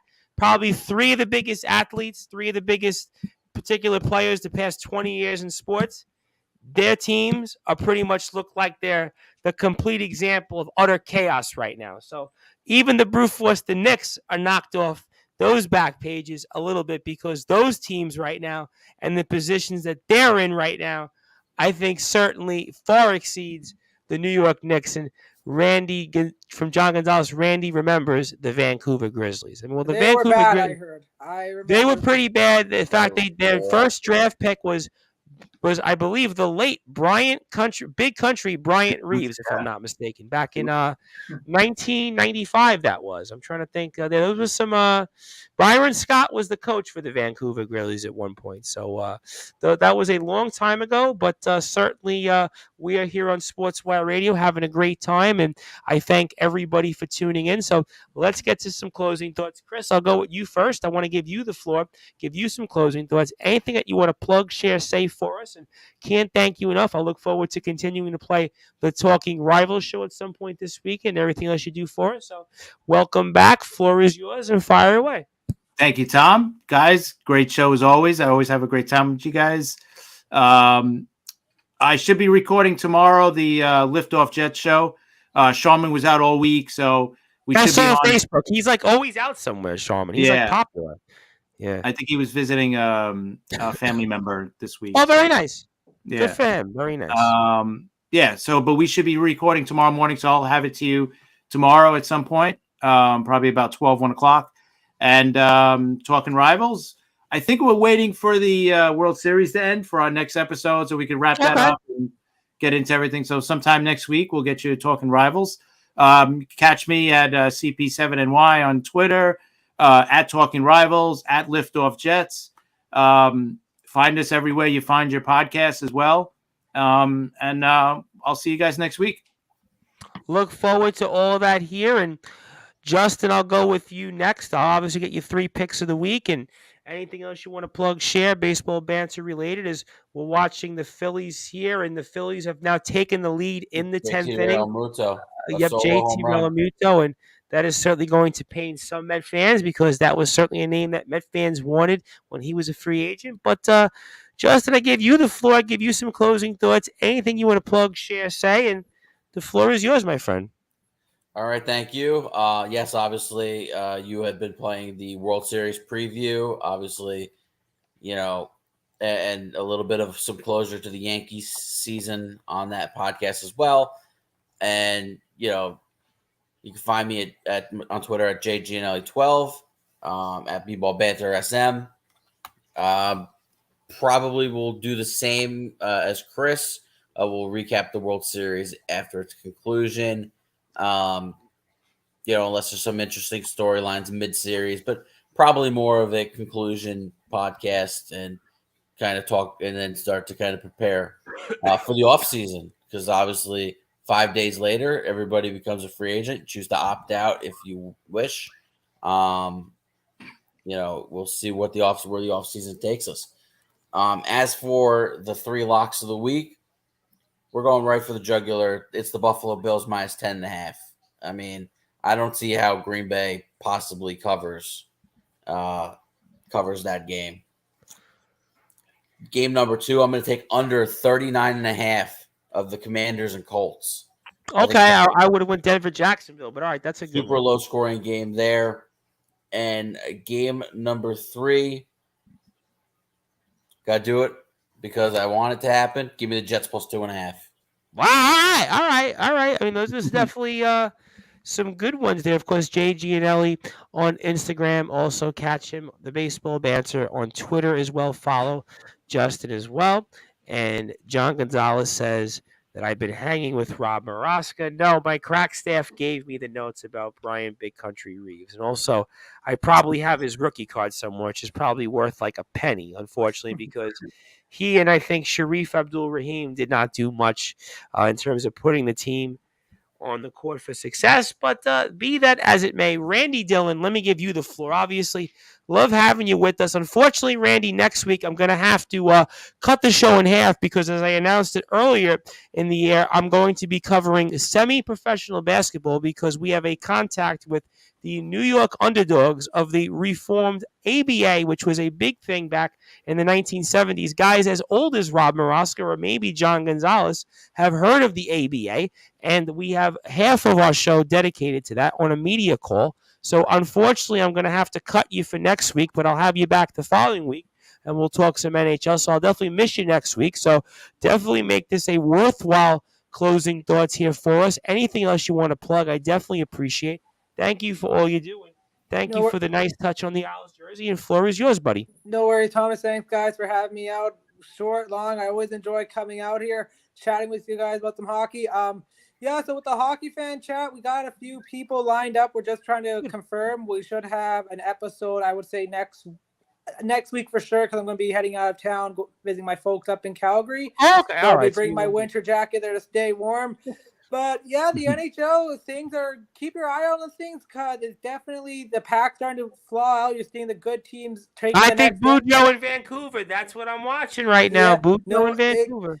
Exactly. And then I just want to do a quick talk about quick wrestling. If you give me the wrestling. If you did not watch the segment today with the Bloodline, you got to. Like, everyone, it was hilarious. Everyone broke character under the word Usi. So you got to watch it. I've never seen a segment where all characters broke at one time. It was pretty hilarious. Now, who started that? Was that Sami Zayn or Sami Zayn? That guy's gold right now. Like, how he's with the Bloodline, it is gold. But if you want to hear more from me, follow me at Twitter at Randy Dillon. Dillon DHILLON, or you can follow the Hockey Fan Chat fan page on Facebook. Originally, before I get to the Brew Force and closing thoughts and one or two more comments, originally when I thought Sami Zayn and the Bloodline, at first I compared it to Disco Inferno and the NWO Wolfpack Elite, whatever they called it at that time. But now I'm starting to believe that Sami Zayn is like a key kind of figure here in this whole Bloodline angle. He added something to it because it was getting stale. You could tell the Bloodline was getting stale. He's added something, and that was Sawyer Sokola. Like, it made it entertaining to watch because the interaction with him and Jey Uso. I even think Wade Barrett said on broadcast, he said when they were arguing, he said Daddy's coming out to deal with the problem. So, well, I'll just say this very quickly. Two thoughts on wrestling before I get to Brad and two comments. I won't go too long because I don't have much of a voice left anyway. I'm still only about 85% back to where I need to be. Nikki Cross, I'm watching on the Raw end. Obviously, that whole thing with Bianca and Bayley and everything else in there.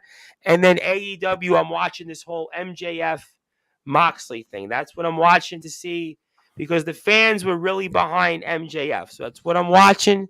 Those are my two things I'm watching. Nikki Cross, how does that impact Bianca and Bayley? And then does MJF get the title? And the fans, are they kind of willing him to where he might be more of a good guy than a bad guy? Also, Joey Bosham says, great show. Once again, got to talk all four major sports. You guys rock. Who's in first place, Chris? And then Randy. We'll miss you, buddy. Stay warm in Calgary. You're going you said next week to Calgary, yeah, next right? Friday I leave. All right, so you won't even be here with us. Yeah, I work back up. I'm going to have to do it from the airport, but it works out better. So it works out perfectly because, like I said, I'm on a call with Media Day, and the owner of the team is kind of a friend of mine personally. So it's one of those things where, I kind of have to do it, and we appreciate that. Yeah, stay safe out there in Calgary. And then just quick thoughts on Nikki Cross and AEW. Nikki Cross, I'm interested because I think with Bayley, if they're not going to give her the title, they have to do something with Bianca. I think Nikki Cross might be the reason why she loses the title at Crown Jewel next Saturday, which was announced in the last women's standing match. So we could see something there between Bianca Belair and Nikki Cross. And AEW, I love MJF as a bad guy. I don't think there are some people you just don't turn, or you keep them there. Like we thought. But the fans in that audience, that fan base, they seem like they want to cheer him. But I don't think MJF could pull off a good guy thing. That's the thing. The way they said that about Stone Cold Steve Austin years ago. They've said that about certain guys. The NWO.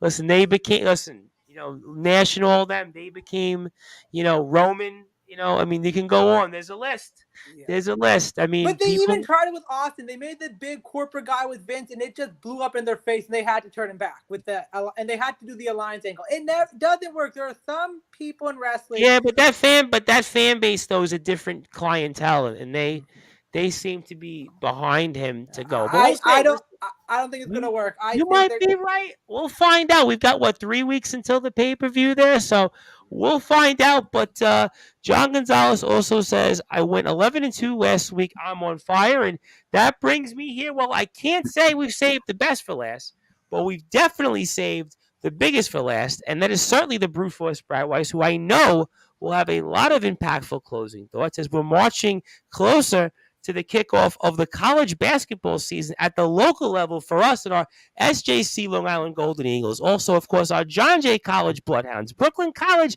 Bulldogs as well, because we have more coverage for that as well. So certainly the brute force, you've got a lot to say, I know, and I turn it over to you, and the floor is yours, my friend. Yeah, Tom, thank you for another great week of the show. Thank you, Justin, Chris, Randy, Rob, of course, for another great week of the show. Of course, John Gonzalez, we always thank you for joining us. But 11-2, good luck doing that again. So we'll see about that. And you can enjoy your blossoms right now while you have a better record than me. But it might be a 1-week wonder for sure. So we'll talk more about that next week. Of course, my social media, you can follow me on Twitter at BradWeiss20, on Facebook searching Bradley Weiss, and now on Instagram. I got 2 different pages, and as the high school season begins, my new coaching page at Coach Brad Weiss is going to get very busy. So make sure you're following that. You can, of course, follow me on my personal page as well, at BWeiss20 on Instagram. So be sure to follow those pages. So, yeah, there's certainly a lot to talk about tonight, Tom, with my closing thoughts. The first thing is, of course, our St. Joseph's Golden Eagles. They are kicking off the season against Pratt. On the 6th, and I'm planning on going. Interesting matchup against Pratt. Yeah, and I'm planning on going. I want to be there, so I'm working on making sure I can get out there to the Dancy Center and watch the first game. So from all I've heard, I've gotten to speak to Matt Hurd amongst others, and they're doing really well. Practice is going well. Coach, I heard the same as well. In fact, I had a conversation with Matt Hurd as well. That makes 2 of us. Yeah, so Coach working hard. So all things are going great out there, and obviously we look forward to covering the team here on the show. The next thing, of course, I have to do is wish everybody a happy Halloween because Halloween is Monday, and we will not be on the air. What I will say, though, is Halloween for me has always been a mixed bag. I'm, as you said, you always save the biggest for last, and unfortunately, the biggest guy doesn't always fit into the small costumes. So I've never really had fun with Halloween. I have gotten to fit a few costumes. Are you telling me that you actually go out and trick or treat still? No, but what I'm saying is even when I was a little guy as a player, I really couldn't go out with a costume because it never fit. So ultimately, that's what I'm saying. Well, then the old adage is you go out as yourself. Right, but even that, at this point, I guess it's a costume now because everybody knows Coach Brad Weiss, especially in town. I mean, I just saw 2 random people today. Hey, Coach Brad Weiss. I'm like, who the heck are you? But anyway, that's beginning to happen now. So I guess that's me as a coach. But anyway, speaking of coaching, I definitely have looked forward to that. This weekend, I'll be up in Westchester County as well. Oh, wow, okay. Because we have a tournament with our Level Up LI team. So I'm looking forward to that. The Zero Gravity tournament for Halloween is this weekend. So I'm excited for that. And I'm also excited, as you alluded to earlier on the show, Tom Bryce, bringing on program director Jesse Winter onto our show. That is imminent. We're just working on a date, ladies and gentlemen. So be sure to stay tuned with that. It's going to be a great episode. A lot of basketball talk in that show. So keep your eyes and ears out for that. Speaking of basketball, let's get a little bit on a damper note. Sorry, let's get a little bit back down. All right. Oh, God. For me, all right, I got to give a shout out to James DeSimone and Jason Gitt.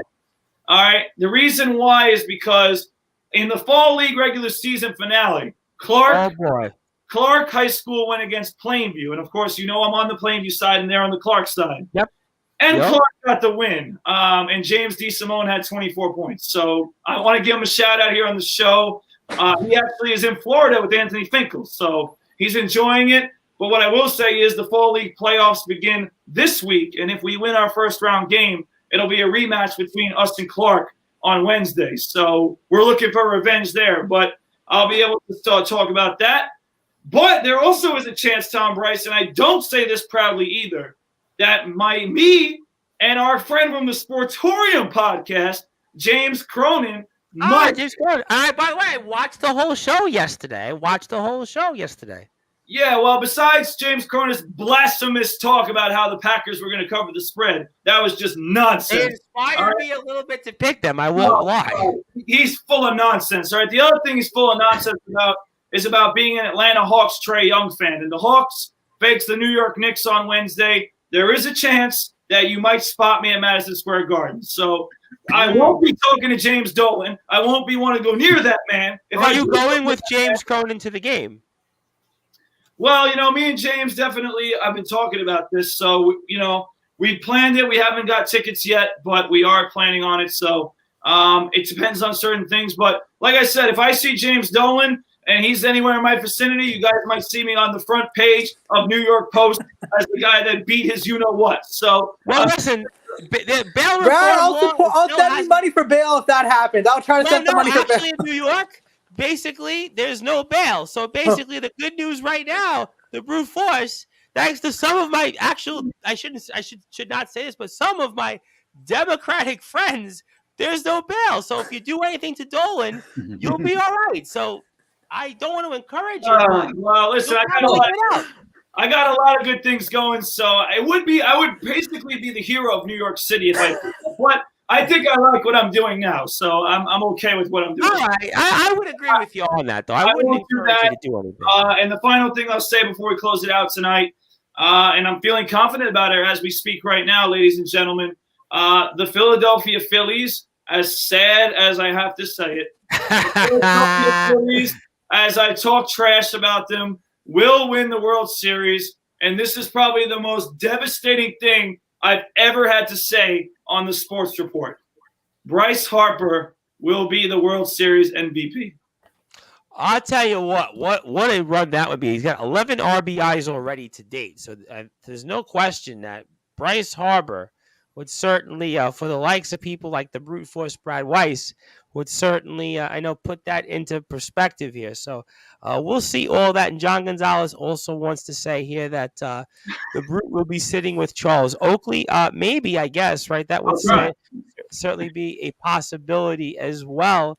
And I do want to also make sure, before I get to some closing thoughts, recognize, of course, our five-town sound, the soccer teams, the men's and women's soccer teams, both are in the postseason. Obviously, women's team, first time in the school's history. We'll obviously have head coach Jason Facina of both teams after the season. I have spoken to Coach about that, and Coach has appreciated my well wishes as always, and I look forward to speaking about the team after the season. Obviously, both teams are very focused on bringing home those championships and going through nationals. So obviously the Five Towns men's team is now in the top 5 when it comes to the USCAA coaches poll. So congratulations to them on that. All the great success. Also congratulations to us seniors. Obviously senior day happened not too long ago. And John Gonzalez also says, like I said earlier, Brute moving to Philadelphia, maybe so.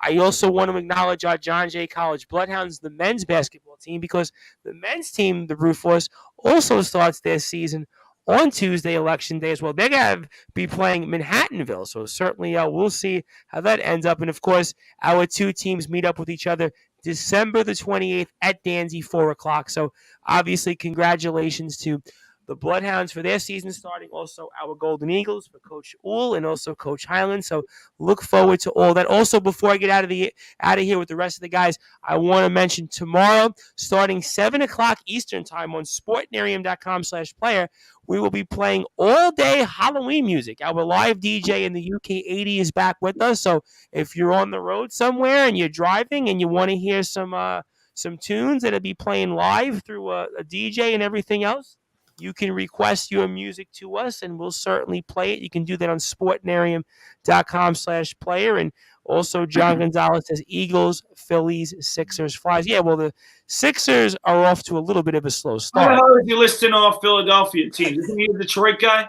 Well, what the heck is this? Now he's trying to become Philadelphia's own too. I see you, John Gonzalez. Hey, listen. Come on, man. The front runner. He's winning right now. Listen, they're winning right now. He's a front runner.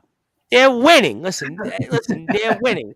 Detroit, unfortunately, it's been a tough past decade or so with the Lions and the Pistons and the Red Wings and the Tigers. So, look, I would never begrudge anybody on what they want to do. But tomorrow, obviously, we have our live DJ 80. I want to give him a shout out. I had a great conversation. I wanted to make sure that he knows that our friends here in America will be promoting him, and we thank him for all the plugging he'll do for us tomorrow on the air. Also, it gives me a little break from formatting our shows. I'll also be back Sunday, 3 o'clock Eastern Time, 8 o'clock British Standard Time, with our friends from Wrestling Appreciation Society and Travis Cox. I'll also be back on Halloween, Monday night, 11 o'clock Eastern Time, with the Wrestling Championship Entertainment guys. And then Friday, we will be one more time, 11 o'clock, we'll be on the air just doing NFL picks. So it's NFL only with the Sportswire guys. So no Randy Dillon, no Rob Maraska, no contest, just NFL picks, 10 to 11, New York Harlem Underdogs Media Day. So I want to thank everybody here for tuning in. And Joey Bostrom wants to get one more shot. Best thing to come out of Philadelphia is Rocky Balboa. Well, I don't know about that, Joey. I mean, I'm sure there's a lot of things I could think of when it comes to Philadelphia, but we'll certainly see. But we'll see about that and more. But we were here on Sportswire Radio and sportnarium.com/player with Randy Dillon of the Hockey Fan Chat, Chris Bizet of the Liftoff Jets and the Talking Rivals, Justin Gianelli of the Baseball Banter, and of course, the brute force Brad Weiss, the legendary SJC Long Island Golden Eagle, 25th in the school's history, still in rebounds, near the top of the list in block shots. He's also the head coach for the Plainview JFK Hawks boys JV basketball team. He's also a coach with the Level Up basketball organization, which we'll be covering here very soon, probably the second week in November with Jesse Winter, the man behind the program. He is also with the Long Island Nets, the Long Island Brew Crew, and much, much more. And my name is the Reverend Tom Bryce, and I want to thank everybody here again for tuning in. We'll be back live Sunday, 3 o'clock Eastern Time, 8 o'clock British Standard Time, and sportnarium.com/player all day starting 7 a.m. with your favorite tunes, our Halloween special with 80 and the crew. So thank you, everybody, and good night. You'll go to your regularly scheduled programming in about 15 minutes with a sit-down Marks Marathon. Until then, thank you, everybody. Good night, good morning, good afternoon, wherever you are. We are here on the number one global radio station, that is Sportswire Radio. I am the host of the Sports Report and the station manager of Sportswire Radio, the Reverend